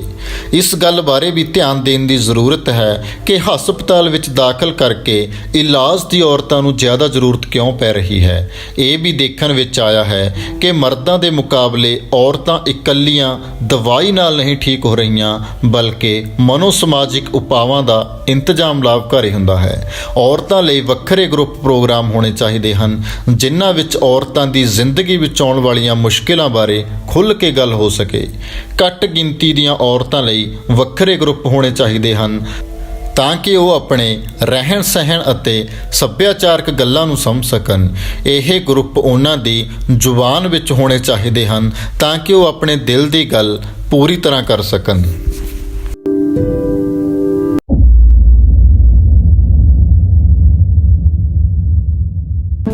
ਹੁਣ ਅਸੀਂ ਦੇਖਾਂਗੇ ਕਿ ਔਰਤਾਂ ਨੂੰ ਡਿਪਰੈਸ਼ਨ ਰੋਗ ਕਿਉਂ ਜ਼ਿਆਦਾ ਹੁੰਦਾ ਹੈ।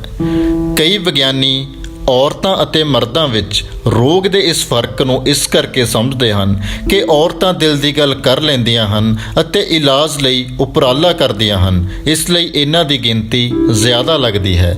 ਦੂਸਰੇ ਪਾਸੇ ਹੋ ਸਕਦਾ ਹੈ ਕਿ ਮਰਦ ਸਹਾਇਤਾ ਲੈਣ ਵਿੱਚ ਸੁਖਾਵਾਂ ਨਾ ਮਹਿਸੂਸ ਕਰਦੇ ਹੋਣ ਜਾਂ ਉਹ ਮਦਦ ਲੈਣ ਦੀ ਬਜਾਏ ਦੂਸਰਿਆਂ ਦੇ ਕਹੇ ਕਹਾਏ ਸ਼ਰਾਬ ਪੀਣ ਲੱਗ ਪੈਂਦੇ ਹੋਣ।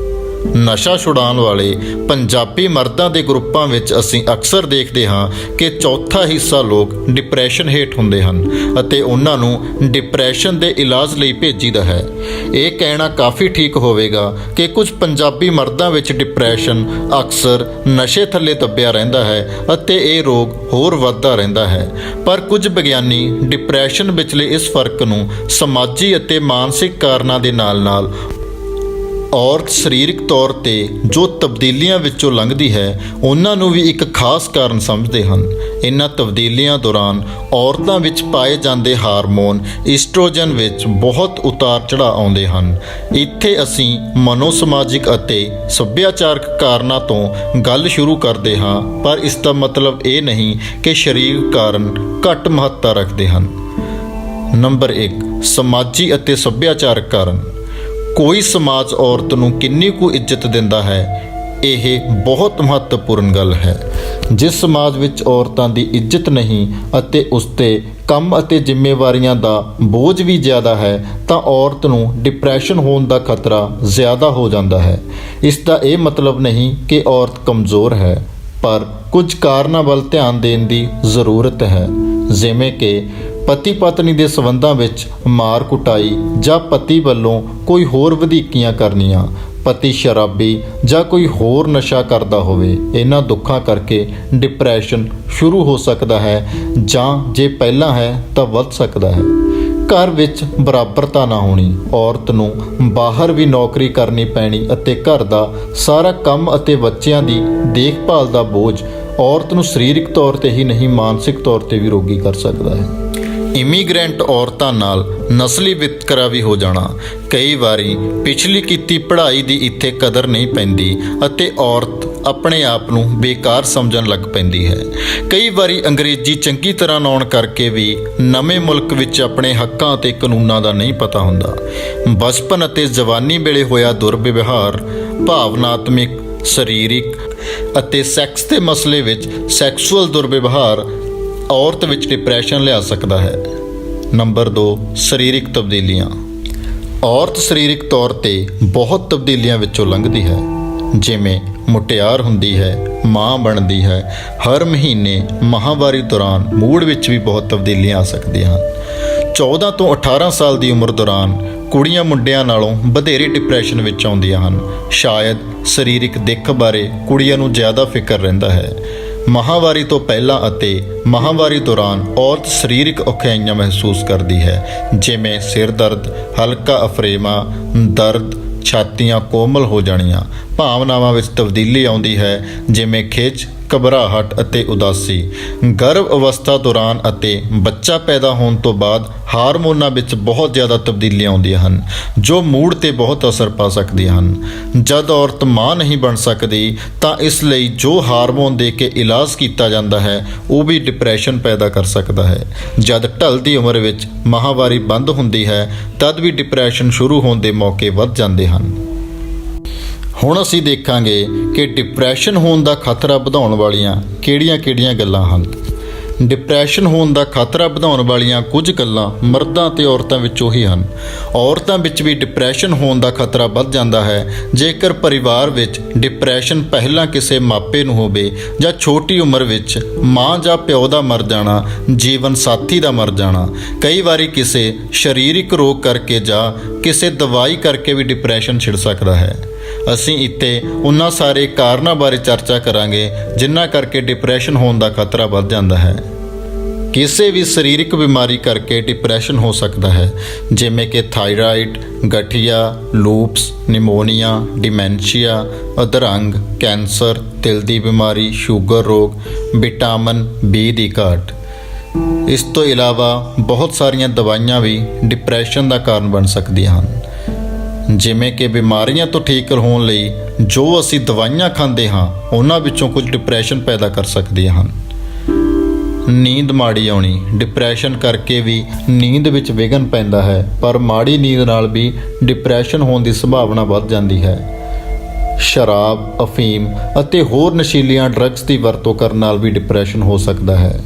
ਸਾਡੇ ਆਲੇ ਦੁਆਲੇ ਦਾ ਵਾਤਾਵਰਨ ਵੀ ਸਾਡਾ ਡਿਪਰੈਸ਼ਨ ਦਾ ਕਾਰਨ ਬਣ ਸਕਦਾ ਹੈ, ਜਿਵੇਂ ਕਿਸੇ ਪਿਆਰੇ ਦਾ ਵਿਛੜ ਜਾਣਾ, ਜੀਵਨ ਸਾਥੀ ਦਾ ਮਰ ਜਾਣਾ, ਕੋਈ ਘਾਟਾ ਪੈ ਜਾਣਾ, ਨੌਕਰੀ ਚਲੀ ਜਾਣੀ, ਬੇਰੁਜ਼ਗਾਰੀ ਹੋ ਜਾਣੀ, ਸਹਾਰਾ ਜਾਂ ਆਸਰਾ ਨਾ ਰਹਿਣਾ, ਜ਼ਿੰਦਗੀ ਦਾ ਸੁਪਨਾ ਪੂਰਾ ਹੁੰਦਾ ਨਾ ਦਿਸਣਾ। ਕਈ ਮਾਨਸਿਕ ਕਾਰਨ ਇਸ ਤਰ੍ਹਾਂ ਹੋ ਸਕਦੇ ਹਨ ਕਿ ਸਵੈ-ਮਾਨ ਦਾ ਬਹੁਤ ਘੱਟ ਹੋਣਾ ਜਾਂ ਆਪਣੇ ਆਪ ਨੂੰ ਕਿਸੇ ਗੱਲ ਦੇ ਕਾਬਿਲ ਹੀ ਨਾ ਸਮਝਣਾ, ਦੂਸਰਿਆਂ ਤੇ ਬਹੁਤ ਜ਼ਿਆਦਾ ਨਿਰਭਰ ਹੋਣਾ, ਜਜ਼ਬਾਤਾਂ ਨੂੰ ਪ੍ਰਗਟਾਉਣ ਦਾ ਮੌਕਾ ਨਾ ਮਿਲਣਾ, ਸੰਪੂਰਨਤਾ ਤੇ ਸੁਚੱਜਤਾ ਦੀ ਲੋੜ ਹੱਦ ਤੋਂ ਜ਼ਿਆਦਾ ਹੋਣੀ, 10 ਸਾਲ ਦੀ ਉਮਰ ਤੋਂ ਪਹਿਲਾਂ ਮਾਂ ਜਾਂ ਪਿਓ ਦਾ ਮਰ ਜਾਣਾ, ਮਨ ਦੀ ਸਿਹਤ ਦਾ ਖਿਆਲ ਨਾ ਰੱਖਣਾ, ਖਾਸ ਕਰ ਨੀਂਦ ਜਾਂ ਰੁਟੀਨ ਨਾ ਰੱਖਣਾ। ਆਤਮਿਕ ਸਿਹਤ ਦੀ ਅਣਗਹਿਲੀ ਕਰਕੇ ਵੀ ਡਿਪਰੈਸ਼ਨ ਹੋ ਸਕਦਾ ਹੈ। ਪਰਿਵਾਰਾਂ ਵਿੱਚ ਪਹਿਲਾਂ ਤੋਂ ਚੱਲਦੇ ਆ ਰਹੇ ਰੋਗ ਵੀ ਡਿਪਰੈਸ਼ਨ ਦਾ ਕਾਰਨ ਬਣ ਸਕਦੇ ਹਨ।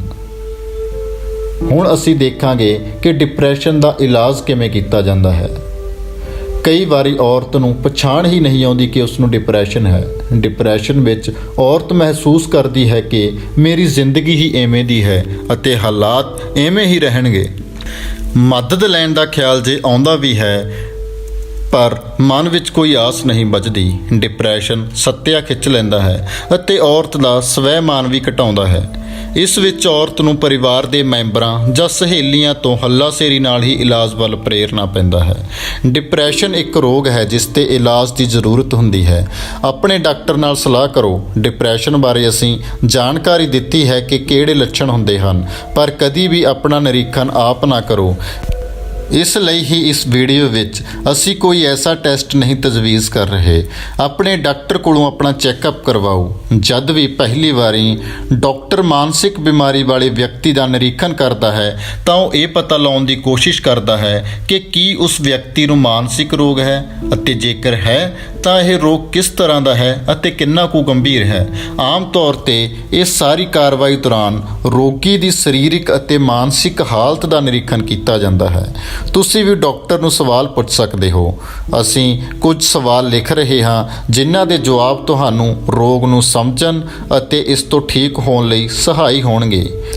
ਇਹ ਰੋਗ ਕਿਹੜਾ ਹੈ? ਡਾਕਟਰੀ ਨੁਕਤਾ ਨਿਗਾਹ ਮੁਤਾਬਿਕ ਇਹ ਰੋਗ ਕਿਹੋ ਜਿਹਾ ਹੈ? ਤੁਹਾਨੂੰ ਕਿੰਨਾ ਕੁ ਯਕੀਨ ਹੈ ਕਿ ਇਹ ਰੋਗ ਡਿਪਰੈਸ਼ਨ ਹੀ ਹੈ? ਜੇਕਰ ਤੁਹਾਨੂੰ ਪੂਰਾ ਯਕੀਨ ਨਹੀਂ ਹੈ ਤਾਂ ਹੋਰ ਕੀ ਸੰਭਾਵਨਾਵਾਂ ਹੋ ਸਕਦੀਆਂ ਹਨ ਅਤੇ ਕਿਉਂ ਹੋ ਸਕਦੀਆਂ ਹਨ? ਕਿ ਇਸ ਸਮੇਂ ਤੁਸੀਂ ਹੋਰ ਟੈਸਟ ਕਰਨ ਬਾਰੇ ਸਿਫਾਰਿਸ਼ ਕਰਨਾ ਚਾਹੁੰਦੇ ਹੋ? ਇਹ ਰੋਗ ਮੈਨੂੰ ਕਿਉਂ ਲੱਗਿਆ? ਤੁਹਾਡੇ ਮੁਤਾਬਿਕ ਡਿਪਰੈਸ਼ਨ ਲਈ ਉਹ ਕਿਹੜੇ ਇਲਾਜ ਦੇ ਤਰੀਕੇ ਹਨ ਜੋ ਅਸਰਦਾਰ ਹੋ ਸਕਦੇ ਹਨ? ਉਹ ਕਿਵੇਂ ਫਰਕ ਪਾਉਣਗੇ? ਤੁਸੀਂ ਮੇਰੇ ਲਈ ਇਲਾਜ ਦਾ ਕਿਹੜਾ ਤਰੀਕਾ ਵਰਤਣ ਦੀ ਸਲਾਹ ਦਿੰਦੇ ਹੋ ਅਤੇ ਕੀ ਮੈਨੂੰ ਸਾਈਕੈਟ੍ਰਿਸਟ ਦੀ ਲੋੜ ਪਵੇਗੀ ਜਾਂ ਨਹੀਂ? ਤੁਸੀਂ ਕਿਹੜੀ ਦਵਾਈ ਦੀ ਸਲਾਹ ਦਿੰਦੇ ਹੋ? ਹੋਰ ਕਿਹੜੇ ਉਪਾਅ ਕੀਤੇ ਜਾ ਸਕਦੇ ਹਨ? ਕਮਿਊਨਿਟੀ ਵਿੱਚ ਕੋਈ ਐਸਾ ਪ੍ਰੋਗਰਾਮ ਹੈ ਜਿਸ ਤੋਂ ਸਹਾਇਤਾ ਮਿਲ ਸਕਦੀ ਹੋਵੇ? ਠੀਕ ਹੋਣ ਵਿੱਚ ਕਿੰਨਾ ਕੁ ਵਕਤ ਲੱਗੇਗਾ? ਇਸ ਦਾ ਕਿਵੇਂ ਪਤਾ ਲੱਗੇਗਾ ਕਿ ਇਲਾਜ ਦਾ ਲਾਭ ਹੋ ਰਿਹਾ ਹੈ ਅਤੇ ਅਜਿਹੇ ਚਿੰਨ੍ਹ ਨਜ਼ਰ ਆਉਣ ਵਿੱਚ ਕਿੰਨਾ ਕੁ ਚਿਰ ਲੱਗੇਗਾ? ਡਿਪਰੈਸ਼ਨ ਦਾ ਇਲਾਜ ਕਰਦਿਆਂ ਇਹ ਖਿਆਲ ਰੱਖਿਆ ਜਾਂਦਾ ਹੈ ਕਿ ਇਹ ਕਿੰਨਾ ਕੁ ਹੈ, ਭਾਵ ਹਲਕਾ ਹੈ ਕਿ ਤੇਜ਼। ਤੀਬਰਤਾ ਜਾਂ ਸਖਤੀ ਦੇ ਹਿਸਾਬ ਨਾਲ ਡਿਪਰੈਸ਼ਨ ਨੂੰ ਹਲਕਾ, ਮੱਧਮ ਅਤੇ ਤੇਜ਼ ਜਾਂ ਸਖਤ ਕਿਹਾ ਜਾਂਦਾ ਹੈ। ਹਲਕੇ ਡਿਪਰੈਸ਼ਨ ਲਈ ਆਮ ਤੌਰ ਤੇ ਦਵਾਈ ਦੀ ਲੋੜ ਨਹੀਂ ਪੈਂਦੀ। ਹਲਕੇ ਡਿਪਰੈਸ਼ਨ ਵਿੱਚ ਮਨੋਚਿਕਿਤਸਾ ਨਾਲ ਫਾਇਦਾ ਹੋ ਸਕਦਾ ਹੈ ਅਤੇ ਡਿਪਰੈਸ਼ਨ ਪੈਦਾ ਕਰਨ ਵਾਲੇ ਕਾਰਨਾਂ ਵੱਲ ਧਿਆਨ ਦੇਣ ਦੀ ਜ਼ਰੂਰਤ ਨਹੀਂ ਹੁੰਦੀ। ਦਰਮਿਆਨੇ ਡਿਪਰੈਸ਼ਨ ਵਿੱਚ ਮਨੋਚਿਕਿਤਸਾ ਵੀ ਬਹੁਤ ਅਸਰਦਾਰ ਹੁੰਦੀ ਹੈ ਅਤੇ ਕਈ ਲੋਕ ਦਵਾਈ ਦੀ ਬਜਾਏ ਇਸ ਉਪਾਅ ਨੂੰ ਤਰਜੀਹ ਦਿੰਦੇ ਹਨ। ਮਨੋਚਿਕਿਤਸਾ ਉਸ ਨੂੰ ਕਹਿੰਦੇ ਹਨ ਜਦ ਤੁਸੀਂ ਮਨੋਵਿਗਿਆਨੀ ਨਾਲ ਬੈਠ ਕੇ ਆਪਣੀ ਹਾਲਤ ਅਤੇ ਇਸ ਨਾਲ ਲੱਗਦੇ ਮਸਲਿਆਂ ਬਾਰੇ ਗੱਲਬਾਤ ਕਰਦੇ ਹੋ। ਮਨੋਚਿਕਿਤਸਾ ਦੌਰਾਨ ਤੁਸੀਂ ਆਪਣੇ ਮੂਡ, ਭਾਵਨਾਵਾਂ, ਸੋਚਾਂ ਅਤੇ ਵਿਹਾਰ ਨੂੰ ਸਮਝ ਕੇ ਜ਼ਿੰਦਗੀ ਵਿੱਚ ਆ ਰਹੀਆਂ ਸਮੱਸਿਆਵਾਂ ਅਤੇ ਤਣਾਅ ਨੂੰ ਦੂਰ ਕਰਨ ਦਾ ਉਪਰਾਲਾ ਕਰਦੇ ਹੋ। ਮਨੋਚਿਕਿਤਸਾ ਵੀ ਕਈ ਕਿਸਮ ਦੀ ਹੁੰਦੀ ਹੈ। ਡਿਪਰੈਸ਼ਨ ਦੇ ਇਲਾਜ ਲਈ ਵਰਤੀਆਂ ਜਾਣ ਵਾਲੀਆਂ ਕਗਨੈਟਿਵ ਬਿਹੇਵੀਅਰ ਥੈਰੇਪੀ ਦੀ ਸਿਫਾਰਸ਼ ਕੀਤੀ ਜਾਂਦੀ ਹੈ। ਦਰਮਿਆਨੇ ਡਿਪਰੈਸ਼ਨ ਵਿੱਚ ਦਵਾਈ ਵੀ ਅਸਰਦਾਰ ਹੁੰਦੀ ਹੈ। ਲੇਕਿਨ ਜੇ ਡਿਪਰੈਸ਼ਨ ਜ਼ਿਆਦਾ ਹੋਵੇ ਤਾਂ ਤੁਹਾਨੂੰ ਐਂਟੀ ਡਿਪਰੈਸੈਂਟ ਦਵਾਈ ਲੈਣ ਦੀ ਲੋੜ ਹੋ ਸਕਦੀ ਹੈ। ਦਵਾਈ ਤੁਹਾਡਾ ਫੈਮਿਲੀ ਡਾਕਟਰ ਲਿਖ ਕੇ ਦੇ ਸਕਦਾ ਹੈ। ਜੇ ਕਿਸੇ ਨੂੰ ਤੇਜ਼ ਜਾਂ ਸਖਤ ਡਿਪਰੈਸ਼ਨ ਦੀ ਸ਼ੁਰੂਆਤ ਹੋਵੇ ਤਾਂ ਉਹਨਾਂ ਲਈ ਮਨੋਚਿਕਿਤਸਾ, ਕੋਗਨੈਟਿਵ ਬਿਹੇਵੀਅਰ ਥੈਰੇਪੀ ਅਤੇ ਐਂਟੀ ਡਿਪਰੈਸੈਂਟ ਦੇ ਮਿਲੇ ਇਲਾਜ ਦੀ ਸਲਾਹ ਦਿੱਤੀ ਜਾਂਦੀ ਹੈ, ਬਜਾਏ ਕਿ ਦੋਨਾਂ ਵਿੱਚੋਂ ਇੱਕ ਦੇ। ਕਈ ਵਾਰੀ ਮਰੀਜ਼ ਦੀ ਹਾਲਤ ਬਹੁਤ ਗੰਭੀਰ ਹੁੰਦੀ ਹੈ ਕਿ ਪਹਿਲਾਂ ਦਵਾਈ ਹੀ ਵਰਤਣੀ ਪੈਂਦੀ ਹੈ ਅਤੇ ਜਦ ਧਿਆਨ ਲੱਗਣ, ਨੀਂਦ ਅਤੇ ਤਾਕਤ ਜਾਂ ਹਿੰਮਤ ਵਿੱਚ ਕੁਝ ਫਰਕ ਪੈਂਦਾ ਹੈ ਤਾਂ ਦੂਸਰੇ ਉਪਾਅ ਵੀ ਨਾਲ ਸ਼ੁਰੂ ਕੀਤੇ ਜਾ ਸਕਦੇ ਹਨ, ਜਿਵੇਂ ਕਿ ਮਨੋਚਿਕਿਤਸਾ। ਤੇਜ਼ ਜਾਂ ਸਖਤ ਡਿਪਰੈਸ਼ਨ ਲਈ ਹਸਪਤਾਲ ਵਿੱਚ ਦਾਖਲ ਕਰਨ ਦੀ ਲੋੜ ਪੈ ਸਕਦੀ ਹੈ। ਕਈ ਵਾਰੀ ਕੁਝ ਰੋਗੀਆਂ ਨੂੰ ਬਿਜਲੀ ਰਾਹੀਂ ਇਲਾਜ ਦੀ ਸਲਾਹ ਵੀ ਦਿੱਤੀ ਜਾਂਦੀ ਹੈ ਅਤੇ ਜਦ ਬਹੁਤ ਸਖਤ ਉਦਾਸ ਹੋਣ, ਆਤਮ ਹੱਤਿਆ ਦੀਆਂ ਸੋਚਾਂ ਆ ਰਹੀਆਂ ਹੋਣ ਜਾਂ ਦਵਾਈਆਂ ਅਤੇ ਹੋਰ ਇਲਾਜ ਅਸਰ ਨਾ ਕਰ ਰਹੇ ਹੋਣ। ਡਿਪਰੈਸ਼ਨ ਦੇ ਇਲਾਜ ਬਾਰੇ ਪੂਰੀ ਜਾਣਕਾਰੀ ਦੇਣ ਲਈ ਅਸੀਂ ਮੁੱਖ ਵਿਸ਼ਿਆਂ ਬਾਰੇ ਗੱਲ ਕਰਾਂਗੇ, ਜਿਵੇਂ ਡਿਪਰੈਸ਼ਨ ਪੈਦਾ ਕਰ ਸਕਣ ਵਾਲੀਆਂ ਗੱਲਾਂ ਨਾਲ ਨਜਿੱਠਣਾ, ਮਨੋਚਿਕਿਤਸਾ, ਡਿਪਰੈਸ਼ਨ ਕੰਟਰੋਲ ਕਰਨ ਵਾਲੀਆਂ ਦਵਾਈਆਂ ਜਿਵੇਂ ਕਿ ਐਂਟੀ ਡਿਪਰੈਸੈਂਟ, ਸਾਈਕੈਟ੍ਰਿਸਟ ਕੋਲ ਭੇਜਣਾ, ਹਸਪਤਾਲ ਵਿੱਚ ਦਾਖਲ ਹੋ ਕੇ ਇਲਾਜ ਕਰਵਾਉਣਾ ਅਤੇ ECT। ਆਓ ਦੋਸਤੋ, ਤੁਹਾਡਾ ਸਵਾਗਤ ਹੈ ਡਿਪਰੈਸ਼ਨ ਇਨ ਵੂਮਨ ਸੀਰੀਜ਼ ਦੇ ਅਗਲੇ ਭਾਗ ਵਿੱਚ। ਹੁਣ ਤੱਕ ਅਸੀਂ ਪੜ੍ਹ ਚੁੱਕੇ ਹਾਂ ਕਿ ਡਿਪਰੈਸ਼ਨ ਕੀ ਹੁੰਦਾ ਹੈ, ਡਿਪਰੈਸ਼ਨ ਦੇ ਕਾਰਨ ਕੀ ਹਨ, ਡਿਪਰੈਸ਼ਨ ਦੀਆਂ ਕਿਸਮਾਂ ਕੀ ਹਨ। ਹੁਣ ਅਸੀਂ ਡਿਪਰੈਸ਼ਨ ਦੇ ਇਲਾਜ ਬਾਰੇ ਗੱਲ ਕਰ ਰਹੇ ਹਾਂ ਕਿ ਕਿਹੜੇ-ਕਿਹੜੇ ਤਰੀਕਿਆਂ ਨਾਲ ਅਸੀਂ ਡਿਪਰੈਸ਼ਨ ਨਾਲ ਨਜਿੱਠ ਸਕਦੇ ਹਾਂ। ਆਓ ਦੋਸਤੋ, ਸ਼ੁਰੂ ਕਰਦੇ ਹਾਂ ਸਾਡੀ ਅੱਜ ਦੀ ਵੀਡੀਓ ਦਾ ਇਹ ਭਾਗ। ਅਸੀਂ ਸਾਡੀ ਗੱਲ ਅੱਜ ਮਨੋਚਿਕਿਤਸਾ ਤੋਂ ਸ਼ੁਰੂ ਕਰਾਂਗੇ, ਜਿਸ ਨੂੰ ਇੰਗਲਿਸ਼ ਵਿੱਚ ਸਾਈਕੋਥੈਰੇਪੀ ਕਹਿੰਦੇ ਹਨ। ਮਨੋਚਿਕਿਤਸਾ ਉਹਨਾਂ ਲਈ ਬਹੁਤ ਅਸਰਦਾਰ ਹੁੰਦੀ ਹੈ ਜਿਨ੍ਹਾਂ ਤੇ ਡਿਪਰੈਸ਼ਨ ਦੇ ਮਾਨਸਿਕ ਕਿਸਮ ਦੇ ਲੱਛਣ ਭਾਰੂ ਹੁੰਦੇ ਹਨ, ਜਿਵੇਂ ਕਿ ਲਗਾਓ ਘਟਣਾ, ਦਿਲਚਸਪੀਆਂ ਵਿੱਚ ਕਮੀ ਆਉਣਾ, ਆਪਣੇ ਆਪ ਨੂੰ ਕਸੂਰਵਾਰ ਸਮਝਣਾ ਅਤੇ ਬਹੁਤ ਬੇਕਾਰ ਮਹਿਸੂਸ ਕਰਨਾ, ਜਾਂ ਉਦਾਸ ਮੂਡ, ਧਿਆਨ ਲਗਾਉਣ ਜਾਂ ਫੈਸਲੇ ਲੈਣ ਵਿੱਚ ਮੁਸ਼ਕਿਲ ਆਉਣੀ ਅਤੇ ਦੁਚਿੱਤੀ ਰਹਿਣੀ। ਮਨੋਚਿਕਿਤਸਾ ਇਕੱਲਿਆਂ ਵੀ ਕੀਤੀ ਜਾ ਸਕਦੀ ਹੈ ਅਤੇ ਕੁਝ ਹਾਲਤਾਂ ਵਿੱਚ ਪਰਿਵਾਰ ਦੇ ਹੋਰ ਮੈਂਬਰ ਵੀ ਸ਼ਾਮਿਲ ਕੀਤੇ ਜਾ ਸਕਦੇ ਹਨ। ਗਰੁੱਪ ਮਨੋਚਿਕਿਤਸਾ ਬੜੀ ਲਾਭਕਾਰੀ ਹੁੰਦੀ ਹੈ, ਖਾਸ ਕਰ ਡਿਪਰੈਸ਼ਨ ਅਤੇ ਘਬਰਾਹਟ ਦੇ ਰੋਗਾਂ ਵਾਸਤੇ। ਔਰਤ ਦੀ ਜ਼ਿੰਦਗੀ ਵਿੱਚ ਹੋ ਸਕਦਾ ਕਈ ਕੁਝ ਵਾਪਰ ਰਿਹਾ ਹੋਵੇ ਜਿਸ ਦਾ ਡਿਪਰੈਸ਼ਨ ਤੇ ਸਿੱਧਾ ਅਸਰ ਹੋਵੇ, ਜਿਵੇਂ ਕਿ ਉਹ ਜ਼ਿੰਦਗੀ ਵਿੱਚ ਕਿਸੇ ਵੱਡੀ ਤਬਦੀਲੀ ਚੋਂ ਗੁਜ਼ਰ ਰਹੀ ਹੋਵੇ, ਜਾਂ ਕੋਈ ਸੋਗ ਵਾਲੀ ਗੱਲ ਵਾਪਰ ਗਈ ਹੋਵੇ, ਜਾਂ ਪਰਿਵਾਰ ਦੇ ਹੋਰ ਮੈਂਬਰਾਂ ਨਾਲ ਮੁਸ਼ਕਿਲਾਂ ਆ ਰਹੀਆਂ ਹੋਣ। ਇਹਨਾਂ ਸਮੱਸਿਆਵਾਂ ਲਈ ਵੱਖਰੀ ਕਿਸਮ ਦੀ ਮਨੋਚਿਕਿਤਸਾ ਕੀਤੀ ਜਾਂਦੀ ਹੈ, ਜਿਸ ਨੂੰ ਇੰਟਰਪਰਸਨਲ ਥੈਰੇਪੀ ਕਿਹਾ ਜਾਂਦਾ ਹੈ। ਦੂਸਰਿਆਂ ਨਾਲ ਕਿਵੇਂ ਗੱਲਬਾਤ ਕੀਤੀ ਜਾਵੇ ਕਿ ਉਹਨਾਂ ਨਾਲ ਆ ਰਹੀਆਂ ਮੁਸ਼ਕਿਲਾਂ ਨਾਲ ਨਜਿੱਠਿਆ ਜਾ ਸਕੇ ਅਤੇ ਤਣਾਅ ਨੂੰ ਕਿਵੇਂ ਕਾਬੂ ਵਿੱਚ ਰੱਖਣਾ ਹੈ, ਇਹ ਹਰ ਕਿਸਮ ਦੀ ਮਨੋਚਿਕਿਤਸਾ ਦਾ ਇੱਕ ਹਿੱਸਾ ਹੁੰਦਾ ਹੈ।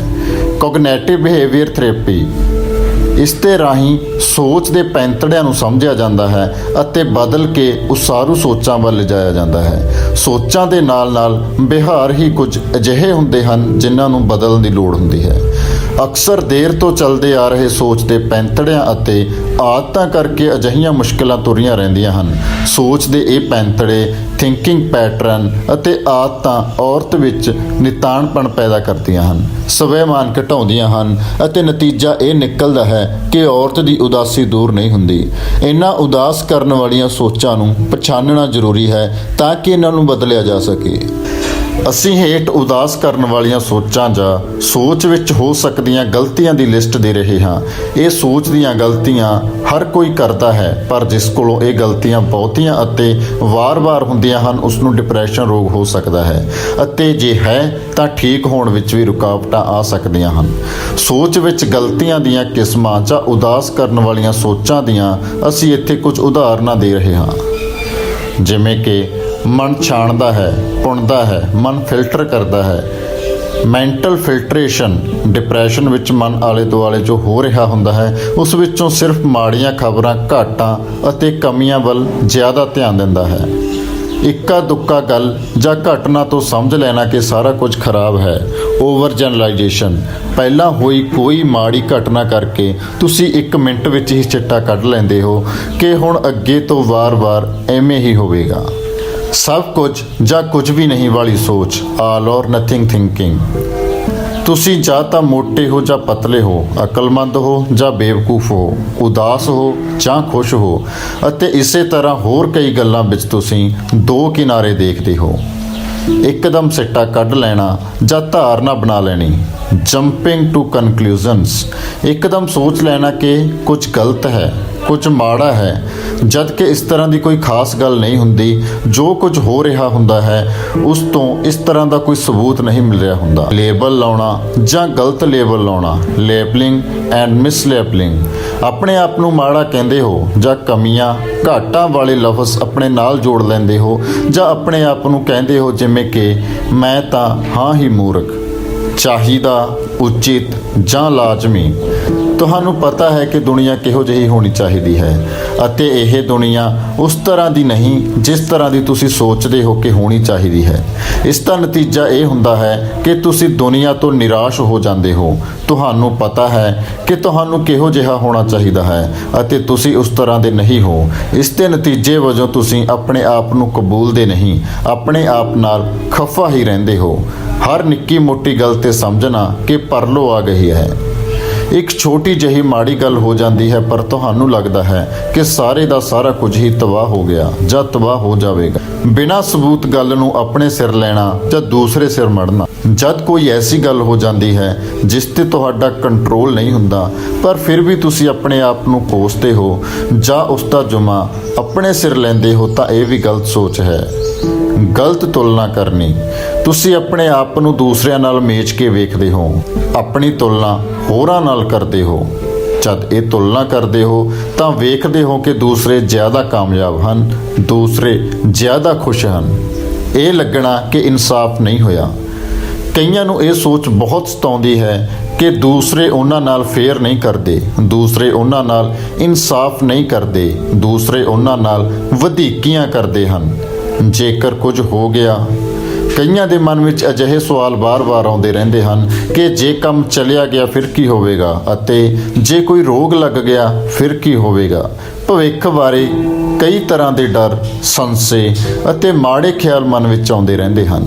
ਇਹਨਾਂ ਦਾ ਅਸਰ ਇਹ ਹੁੰਦਾ ਹੈ ਕਿ ਤੁਸੀਂ ਹੁਣ ਦੇ ਸਮੇਂ ਨੂੰ ਖੁਸ਼ੀ ਨਾਲ ਨਹੀਂ ਜੀ ਸਕਦੇ। ਜੋ ਕੁਝ ਵੀ ਚੰਗਾ ਅਤੇ ਵਧੀਆ ਤੁਹਾਡੀ ਜ਼ਿੰਦਗੀ ਵਿੱਚ ਇਸ ਵਕਤ ਹੈ, ਉਸ ਦਾ ਆਨੰਦ ਨਹੀਂ ਮਾਣ ਸਕਦੇ ਅਤੇ ਉਦਾਸ ਰਹਿੰਦੇ ਹੋ। ਡਿਪਰੈਸ਼ਨ ਕੰਟਰੋਲ ਕਰਨ ਵਾਲੀਆਂ ਦਵਾਈਆਂ, ਜਿਨ੍ਹਾਂ ਨੂੰ ਅਸੀਂ ਐਂਟੀ ਡਿਪਰੈਸੈਂਟ ਕਹਿੰਦੇ ਹਾਂ। 1957 ਤੋਂ ਪਹਿਲਾਂ ਡਿਪਰੈਸ਼ਨ ਦਾ ਇਲਾਜ ਬਿਜਲੀ ਲਾ ਕੇ ਜਾਂ ਇਨਸੂਲਿਨ ਦੇ ਟੀਕੇ ਲਾ ਕੇ ਕੀਤਾ ਜਾਂਦਾ ਸੀ। ਮਰੀਜ਼ ਨੂੰ ਜ਼ਿਆਦਾ ਚਿਰ ਜਗਾਈ ਰੱਖ ਕੇ ਵੀ ਡਿਪਰੈਸ਼ਨ ਦੂਰ ਕਰਨ ਦੀ ਕੋਸ਼ਿਸ਼ ਕੀਤੀ ਜਾਂਦੀ ਸੀ। ਉਹਨਾਂ ਦਿਨਾਂ ਵਿੱਚ ਸਿਰਫ ਬਿਜਲੀ ਦਾ ਇਲਾਜ ਹੀ ਕਾਮਯਾਬ ਸੀ, ਪਰ ਇਸ ਨਾਲ ਡਿਪਰੈਸ਼ਨ ਫਿਰ ਵਾਪਸ ਆ ਜਾਂਦਾ ਸੀ। ਇਤਫਾਕਨ ਇਹ ਹੋਇਆ ਕਿ ਉਹਨਾਂ ਦਿਨਾਂ ਵਿੱਚ ਤਪਦਿਕ ਵਾਸਤੇ ਇੱਕ ਦਵਾਈ ਇਪਰੋਨਿਆਟ ਵਰਤ ਕੇ ਵੇਖੀ ਜਾ ਰਹੀ ਸੀ, ਜੋ ਕਾਮਯਾਬ ਨਹੀਂ ਨਿਕਲੀ। ਪਰ ਡਾਕਟਰਾਂ ਨੇ ਦੇਖਿਆ ਕਿ ਤਪਦਿਕ ਦੇ ਉਹ ਮਰੀਜ਼ ਜੋ ਡਿਪਰੈਸ਼ਨ ਹੇਠ ਸਨ, ਉਹਨਾਂ ਦਾ ਮੂਡ ਕਾਫੀ ਸੁਧਰ ਗਿਆ ਅਤੇ ਉਹਨਾਂ ਦੇ ਤੁਰਨ ਫਿਰਨ ਅਤੇ ਹੋਰ ਗੱਲਾਂ ਵਿੱਚ ਹਿੱਸਾ ਲੈਣ ਵਿੱਚ ਵੀ ਕਾਫੀ ਵਾਧਾ ਹੋਇਆ। ਫਿਰ ਇਸ ਦਵਾਈ ਦੀ ਡਿਪਰੈਸ਼ਨ ਵਾਸਤੇ ਵਰਤੋਂ ਬਾਰੇ ਹੋਰ ਕੰਮ ਸ਼ੁਰੂ ਕੀਤਾ ਗਿਆ ਅਤੇ 1957-58 ਵਿੱਚ ਪਹਿਲੀ ਵਾਰੀ ਡਿਪਰੈਸ਼ਨ ਦੀ ਦਵਾਈ ਮਿਲਣੀ ਸ਼ੁਰੂ ਹੋਈ। ਫਿਰ ਇਹਨਾਂ ਦਵਾਈਆਂ ਵਿੱਚ ਸੋਧ ਕਰਕੇ ਇਹਨਾਂ ਦੇ ਵਾਧੂ ਅਣਚਾਹੇ ਅਸਰ ਘਟਾਉਣ ਲਈ ਕਈ ਹੋਰ ਦਵਾਈਆਂ ਬਾਜ਼ਾਰ ਵਿੱਚ ਆਈਆਂ, ਪਰ ਇਹਨਾਂ ਦਵਾਈਆਂ ਦੇ ਵਾਧੂ ਅਣਚਾਹੇ ਮਾੜੇ ਅਸਰ ਕਾਫੀ ਸਨ। ਇਹ ਦਵਾਈਆਂ ਦਿਮਾਗ ਵਿਚਲੇ ਕਈ ਨਿਊਰੋਟ੍ਰਾਂਸਮੀਟਰਾਂ 'ਤੇ ਅਸਰ ਪਾਉਂਦੀਆਂ ਹਨ, ਤੇ ਫਿਰ ਇਹ ਸੋਚ ਸ਼ੁਰੂ ਹੋਈ ਕਿ ਜੇ ਐਸੀ ਦਵਾਈ ਲੱਭੀ ਜਾਵੇ ਜੋ ਕਿਸੇ ਇੱਕ ਨਿਊਰੋਟ੍ਰਾਂਸਮੀਟਰ 'ਤੇ ਅਸਰ ਕਰੇ ਤਾਂ ਸ਼ਾਇਦ ਇਹ ਵਾਧੂ ਅਣਚਾਹੇ ਮਾੜੇ ਅਸਰ ਨਾ ਹੋਣ। ਡੇਵਿਡ ਵੌਂਗ ਨੇ 1971 ਵਿੱਚ ਇਸ ਪਾਸੇ ਖੋਜ ਸ਼ੁਰੂ ਕੀਤੀ ਤੇ 1987 ਵਿੱਚ ਜਾ ਕੇ ਪ੍ਰੋਜੈਕਟ ਬਣਾਈ ਗਈ ਜੋ ਸੈੱਲਾਂ ਵਿਚਲੇ ਵਿੱਥ ਵਿੱਚ ਸੀਰੋਟੋਨਿਨ ਵਧਾਉਂਦੀ ਹੈ, ਕਿਉਂਕਿ ਇਹ ਸੀਰੋਟੋਨਿਨ ਨੂੰ ਦੁਬਾਰਾ ਸੈੱਲ ਵਿੱਚ ਚਲੇ ਜਾਣ ਤੋਂ ਰੋਕਦੀ ਹੈ। ਫਿਰ ਹੋਰ ਦਵਾਈਆਂ ਆਈਆਂ, ਜਿਵੇਂ ਕਿ 1991 ਵਿੱਚ ਸਰਟਰਾਲਿਨ, 1992 ਵਿੱਚ ਪ੍ਰੋਕਸੀਟੀਨ ਅਤੇ 1998 ਵਿੱਚ ਸਟੈਲੋਪ੍ਰਾਮ। ਇਹਨਾਂ ਦਵਾਈਆਂ ਦੇ ਵਾਧੂ ਅਣਚਾਹੇ ਮਾੜੇ ਅਸਰ, ਜਿਵੇਂ ਸੈਕਸ 'ਤੇ ਅਸਰ ਅਤੇ ਜ਼ਿਆਦਾ ਦਵਾਈ ਨਾਲ ਹੋਰ ਮਾੜੇ ਅਸਰ ਵੀ ਨਜ਼ਰ ਆਉਣ ਲੱਗੇ। ਇਸ ਤੋਂ ਬਾਅਦ ਦੂਸਰੇ ਨਿਊਰੋਟ੍ਰਾਂਸਮੀਟਰਾਂ ਨੋਰਐਪੀਨੈਫ੍ਰਿਨ ਅਤੇ ਡੋਪਾਮਾਈਨ ਨਾਲ ਵੀ ਅਜਿਹੀ ਕੋਸ਼ਿਸ਼ ਕੀਤੀ ਗਈ। ਹੁਣ ਮਿਲਦੀਆਂ ਕਈ ਦਵਾਈਆਂ ਇੱਕ ਦੀ ਬਜਾਏ ਦੋ ਨਿਊਰੋਟ੍ਰਾਂਸਮੀਟਰ 'ਤੇ ਵੀ ਅਸਰ ਪਾਉਂਦੀਆਂ ਹਨ। ਇਹ ਸਵਾਲ ਵੀ ਮਨ ਵਿੱਚ ਆ ਸਕਦਾ ਹੈ ਕਿ ਕੀ ਮੈਨੂੰ ਦਵਾਈ ਲੈਣੀ ਚਾਹੀਦੀ ਹੈ ਕਿ ਨਹੀਂ। ਤੁਹਾਡਾ ਡਾਕਟਰ ਤੇ ਤੁਸੀਂ ਰਲ ਕੇ ਫੈਸਲਾ ਕਰਦੇ ਹੋ ਕਿ ਦਵਾਈ ਵਰਤਣੀ ਹੈ ਅਤੇ ਕਿਹੜੀ ਵਰਤਣੀ ਹੈ। ਇਹ ਯਕੀਨੀ ਬਣਾਉਣ ਲਈ ਕਿ ਤੁਹਾਡਾ ਇਲਾਜ ਸਹੀ ਅਤੇ ਵਧੀਆ ਹੋ ਸਕੇ, ਤੁਸੀਂ ਆਪਣੇ ਡਾਕਟਰ ਨਾਲ ਖੁੱਲ੍ਹ ਕੇ ਗੱਲ ਕਰੋ। ਉਸ ਨੂੰ ਦੱਸੋ ਕਿ ਡਿਪਰੈਸ਼ਨ ਦੇ ਕਿਹੜੇ-ਕਿਹੜੇ ਲੱਛਣ ਤੁਸੀਂ ਮਹਿਸੂਸ ਕਰ ਰਹੇ ਹੋ। ਡਿਪਰੈਸ਼ਨ ਦੇ 9 ਲੱਛਣ ਅਸੀਂ ਉੱਪਰ ਡਿਸਕਸ ਕਰ ਚੁੱਕੇ ਹਾਂ, ਪਰ ਇਸ ਦੇ ਇਲਾਵਾ ਹੋਰ ਕੋਈ ਵੀ ਲੱਛਣ ਜਾਂ ਤਕਲੀਫ ਹੈ ਤਾਂ ਉਹ ਵੀ ਦੱਸੋ। ਕਿਹੜੇ ਲੱਛਣ ਤੁਹਾਨੂੰ ਜ਼ਿਆਦਾ ਤੰਗ ਕਰ ਰਹੇ ਹਨ, ਕੋਈ ਹੋਰ ਰੋਗ ਹੈ, ਅਤੇ ਜੇ ਕੋਈ ਹੋਰ ਦਵਾਈ ਖਾ ਰਹੇ ਹੋ, ਹੋਰ ਕਿਸੇ ਕਿਸਮ ਦੀ ਦਵਾਈ, ਭਾਵੇਂ ਉਹ ਦੇਸੀ ਹੈ ਜਾਂ ਹਰਬਲ ਹੈ, ਉਹਦੇ ਬਾਰੇ ਜ਼ਰੂਰ ਦੱਸੋ। ਕੈਨਮੈਟ ਗਾਈਡਲਾਈਨਸ ਮੁਤਾਬਿਕ ਡਿਪਰੈਸ਼ਨ ਦੇ ਇਲਾਜ ਲਈ ਦਵਾਈਆਂ ਨੂੰ ਇਹਨਾਂ 3 ਹਿੱਸਿਆਂ ਵਿੱਚ ਵੰਡਿਆ ਗਿਆ ਹੈ। ਨਵੀਆਂ ਦਵਾਈਆਂ ਜਿਨ੍ਹਾਂ ਦੀ ਟੋਲਰੇਬਿਲਟੀ ਚੰਗੀ ਹੈ, ਭਾਵ ਕਿ ਝੱਲਣਾ ਸੌਖਾ ਹੁੰਦਾ ਹੈ ਅਤੇ ਵੱਧ ਸੇਫ ਹੋਣ ਕਰਕੇ ਪਹਿਲੇ ਨੰਬਰ 'ਤੇ ਵਰਤਣ ਦੀ ਸਿਫਾਰਸ਼ ਕੀਤੀ ਗਈ ਹੈ। ਇਹਨਾਂ ਨੂੰ ਫਸਟ ਲਾਈਨ ਰਿਕਮੈਂਡੇਸ਼ਨ ਵੀ ਬੋਲਿਆ ਜਾਂਦਾ ਹੈ। ਟ੍ਰਾਈਸਾਈਕਲਿਕ ਨੂੰ ਟੋਲਰੇਬਿਲਟੀ ਐਂਡ ਸੇਫਟੀ ਇਸ਼ੂਜ਼ ਘੱਟ ਸੇਫ ਹੋਣ ਕਰਕੇ ਦੂਜੇ ਨੰਬਰ 'ਤੇ ਵਰਤਣ ਦੀ ਸਿਫਾਰਸ਼ ਕੀਤੀ ਗਈ ਹੈ, ਇਸ ਕਰਕੇ ਇਹਨਾਂ ਨੂੰ ਸੈਕੰਡ ਲਾਈਨ ਰਿਕਮੈਂਡੇਸ਼ਨ ਕਿਹਾ ਜਾਂਦਾ ਹੈ। ਇਰੀਵਰਸੀਬਲ ਮੋਨੋਅਮੀਨ ਇਨਹਿਬਿਟਰ ਦਵਾਈਆਂ ਨੂੰ ਝੱਲਣ ਪੱਖੋਂ ਅਤੇ ਮਾੜੇ ਅਸਰਾਂ ਪੱਖੋਂ ਕਰਕੇ ਅਤੇ ਨਾਲ ਖਾਣ ਪੀਣ ਦੀਆਂ ਬੰਦਿਸ਼ਾਂ ਅਤੇ ਇਹਨਾਂ ਨਾਲ ਕੁਝ ਹੋਰ ਦਵਾਈਆਂ ਨਾ ਵਰਤ ਸਕਣ ਦੀ ਬੰਦਿਸ਼ ਕਰਕੇ ਇਹਨਾਂ ਨੂੰ ਤੀਸਰੇ ਨੰਬਰ 'ਤੇ ਵਰਤਣ ਦੀ ਸਿਫਾਰਸ਼ ਕੀਤੀ ਗਈ ਹੈ, ਇਸ ਕਰਕੇ ਇਹਨਾਂ ਨੂੰ ਥਰਡ ਲਾਈਨ ਰਿਕਮੈਂਡੇਸ਼ਨ ਬੋਲਿਆ ਜਾਂਦਾ ਹੈ। ਇੱਥੇ ਅਸੀਂ ਕੈਨਮੈਟ ਗਾਈਡਲਾਈਨਸ ਮੁਤਾਬਕ ਕੈਨੇਡਾ ਵਿੱਚ ਮਿਲਣ ਵਾਲੀਆਂ ਉਹਨਾਂ ਦਵਾਈਆਂ ਦੀ ਲਿਸਟ ਦੇ ਰਹੇ ਹਾਂ ਜਿਨ੍ਹਾਂ ਨੂੰ ਬਾਲਗਾਂ ਵਾਸਤੇ ਪਹਿਲੇ ਨੰਬਰ 'ਤੇ ਵਰਤਣ ਦੀ ਸਿਫਾਰਸ਼ ਕੀਤੀ ਗਈ ਹੈ। ਜਵਾਨ ਹੋ ਰਹੀਆਂ ਕੁੜੀਆਂ ਅਤੇ ਮੁਟਿਆਰਾਂ ਨੂੰ ਇਹ ਦਵਾਈਆਂ ਲੈਣ ਲੱਗਿਆਂ ਖਾਸ ਸਾਵਧਾਨੀ ਰੱਖਣ ਦੀ ਲੋੜ ਹੁੰਦੀ ਹੈ, ਕਿਉਂਕਿ ਉਹਨਾਂ ਤੇ ਇਹ ਦਵਾਈਆਂ ਬਾਲਗਾਂ ਨਾਲੋਂ ਵੱਖਰੀ ਤਰ੍ਹਾਂ ਅਸਰ ਕਰਦੀਆਂ ਹਨ। ਗਰਭ ਅਵਸਥਾ ਦੌਰਾਨ ਕਿਹੜੀ ਡਿਪਰੈਸ਼ਨ ਦੂਰ ਕਰਨ ਵਾਲੀ ਦਵਾਈ ਵਰਤੀ ਜਾ ਸਕਦੀ ਹੈ, ਇਸ ਬਾਰੇ ਤੁਸੀਂ ਆਪਣੇ ਡਾਕਟਰ ਨਾਲ ਗੱਲ ਕਰੋ। ਕੋਸ਼ਿਸ਼ ਕਰੋ ਕਿ ਡਿਪਰੈਸ਼ਨ ਦੇ ਇਲਾਜ ਦੌਰਾਨ ਜੇ ਤੁਸੀਂ ਬੱਚਾ ਲੈਣ ਬਾਰੇ ਵਿਚਾਰ ਕਰ ਰਹੇ ਹੋ ਤਾਂ ਆਪਣੇ ਡਾਕਟਰ ਨੂੰ ਦੱਸੋ, ਤਾਂ ਕਿ ਉਹ ਕੋਈ ਵੀ ਐਸੀ ਦਵਾਈ ਨਾ ਦੇਵੇ ਜਿਸ ਦੇ ਮਾੜੇ ਅਸਰ ਹੋ ਸਕਦੇ ਹਨ। ਬੱਚਾ ਪੈਦਾ ਹੋਣ ਤੋਂ ਬਾਅਦ ਜੇ ਤੁਸੀਂ ਬੱਚੇ ਨੂੰ ਆਪਣਾ ਦੁੱਧ ਪਿਆਉਂਦੇ ਹੋ ਤਾਂ ਇਸ ਬਾਰੇ ਵੀ ਡਾਕਟਰ ਨਾਲ ਸਲਾਹ ਕਰਨੀ ਜ਼ਰੂਰੀ ਹੈ।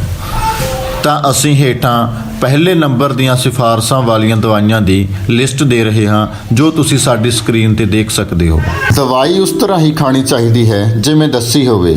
ਭਾਵੇਂ ਡਿਪਰੈਸ਼ਨ ਦੇ ਇਲਾਜ ਲਈ ਦਵਾਈ 6 ਤੋਂ 12 ਮਹੀਨਿਆਂ ਤੱਕ ਖਾਣ ਦੀ ਹਦਾਇਤ ਕੀਤੀ ਜਾਂਦੀ ਹੈ, ਪਰ ਖੋਜ ਇਹ ਦੱਸਦੀ ਹੈ ਕਿ 100 ਵਿੱਚੋਂ 30 ਮਰੀਜ਼ ਤਾਂ ਦਵਾਈ ਪਹਿਲੇ ਮਹੀਨੇ ਦੇ ਵਿੱਚ ਹੀ ਬੰਦ ਕਰ ਦਿੰਦੇ ਹਨ। 3 ਮਹੀਨਿਆਂ ਤੱਕ 40% ਲੋਕ ਦਵਾਈ ਬੰਦ ਕਰ ਦਿੰਦੇ ਹਨ।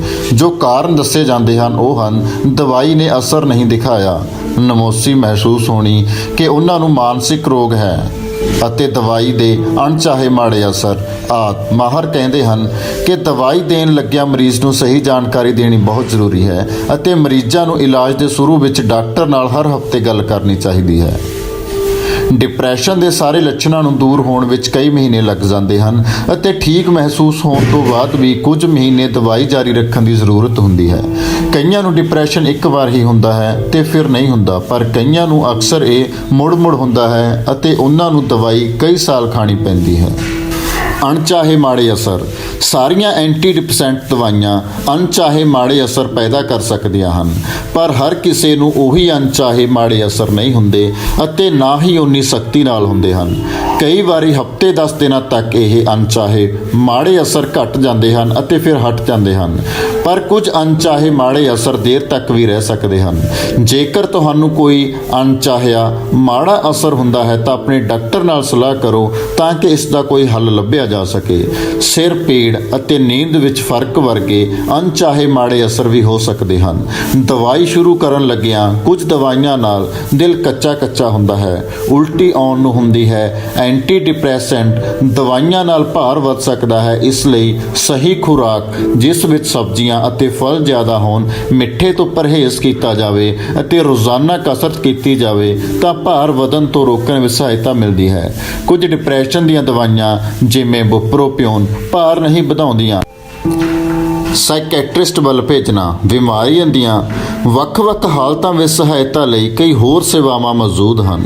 ਜੇ ਤੁਹਾਡੇ ਡਾਕਟਰ ਨੂੰ ਲੱਗੇ ਕਿ ਕਿਸੇ ਮਾਹਿਰ ਦੀ ਰਾਏ ਲੈਣ ਦੀ ਲੋੜ ਹੈ ਤਾਂ ਉਹ ਮਰੀਜ਼ ਨੂੰ ਮਨੋਰੋਗਾਂ ਦੇ ਮਾਹਿਰ ਡਾਕਟਰ ਸਾਈਕੈਟ੍ਰਿਸਟ ਕੋਲ ਭੇਜ ਸਕਦਾ ਹੈ ਜਾਂ ਫਿਰ ਕਮਿਊਨਿਟੀ ਮੈਂਟਲ ਹੈਲਥ ਸੈਂਟਰ ਵੱਲ ਭੇਜ ਸਕਦਾ ਹੈ। ਹਸਪਤਾਲ ਵਿੱਚ ਦਾਖਲ ਹੋ ਕੇ ਇਲਾਜ ਕਰਵਾਉਣਾ। ਬਹੁਤ ਹੀ ਜ਼ਿਆਦਾ ਤੀਬਰ ਸਖਤ ਡਿਪਰੈਸ਼ਨ ਲਈ ਹਸਪਤਾਲ ਵਿੱਚ ਦਾਖਲ ਹੋਣ ਦੀ ਲੋੜ ਪੈ ਸਕਦੀ ਹੈ। ਹਸਪਤਾਲ ਵਿੱਚ ਇੱਕ ਤਾਂ ਮਰੀਜ਼ ਨਿਗਰਾਨੀ ਹੇਠ ਹੁੰਦਾ ਹੈ, ਇਸ ਲਈ ਦਵਾਈ ਦੀ ਮਾਤਰਾ ਛੇਤੀ ਵਧਾਈ ਜਾਂ ਘਟਾਈ ਜਾ ਸਕਦੀ ਹੈ ਜਾਂ ਬਦਲੀ ਜਾ ਸਕਦੀ ਹੈ ਅਤੇ ਖੁਦਕੁਸ਼ੀ ਦੇ ਖਿਆਲਾਂ ਤੇ ਨਿਗਰਾਨੀ ਰੱਖੀ ਜਾ ਸਕਦੀ ਹੈ।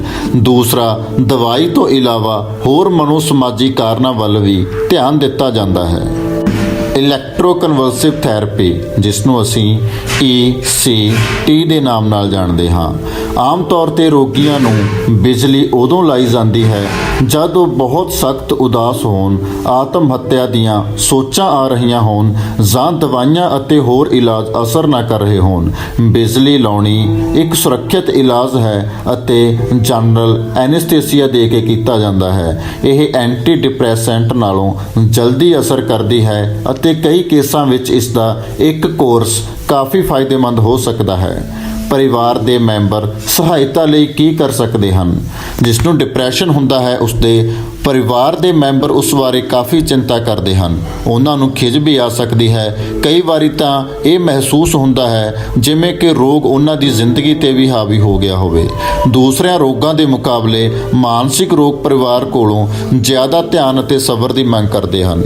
ਕਈ ਵਾਰੀ ਤਾਂ ਪਰਿਵਾਰ ਦਾ ਇਹ ਮੰਨਣ ਨੂੰ ਜੀ ਨਹੀਂ ਕਰਦਾ ਕਿ ਇਹ ਡਿਪਰੈਸ਼ਨ ਹੋ ਸਕਦਾ ਹੈ। ਡਿਪਰੈਸ਼ਨ ਦਾ ਰੋਗ ਪਰਿਵਾਰ ਦੇ ਇੱਕ ਧੱਬੇ ਵਾਂਗ ਮਹਿਸੂਸ ਹੁੰਦਾ ਹੈ, ਕਿਉਂਕਿ ਖਿਆਲ ਆਉਂਦੇ ਹਨ ਕਿ ਲੋਕ ਕੀ ਕਹਿਣਗੇ ਅਤੇ ਸਾਡੇ ਪਰਿਵਾਰ ਬਾਰੇ ਕੀ ਸੋਚਣਗੇ।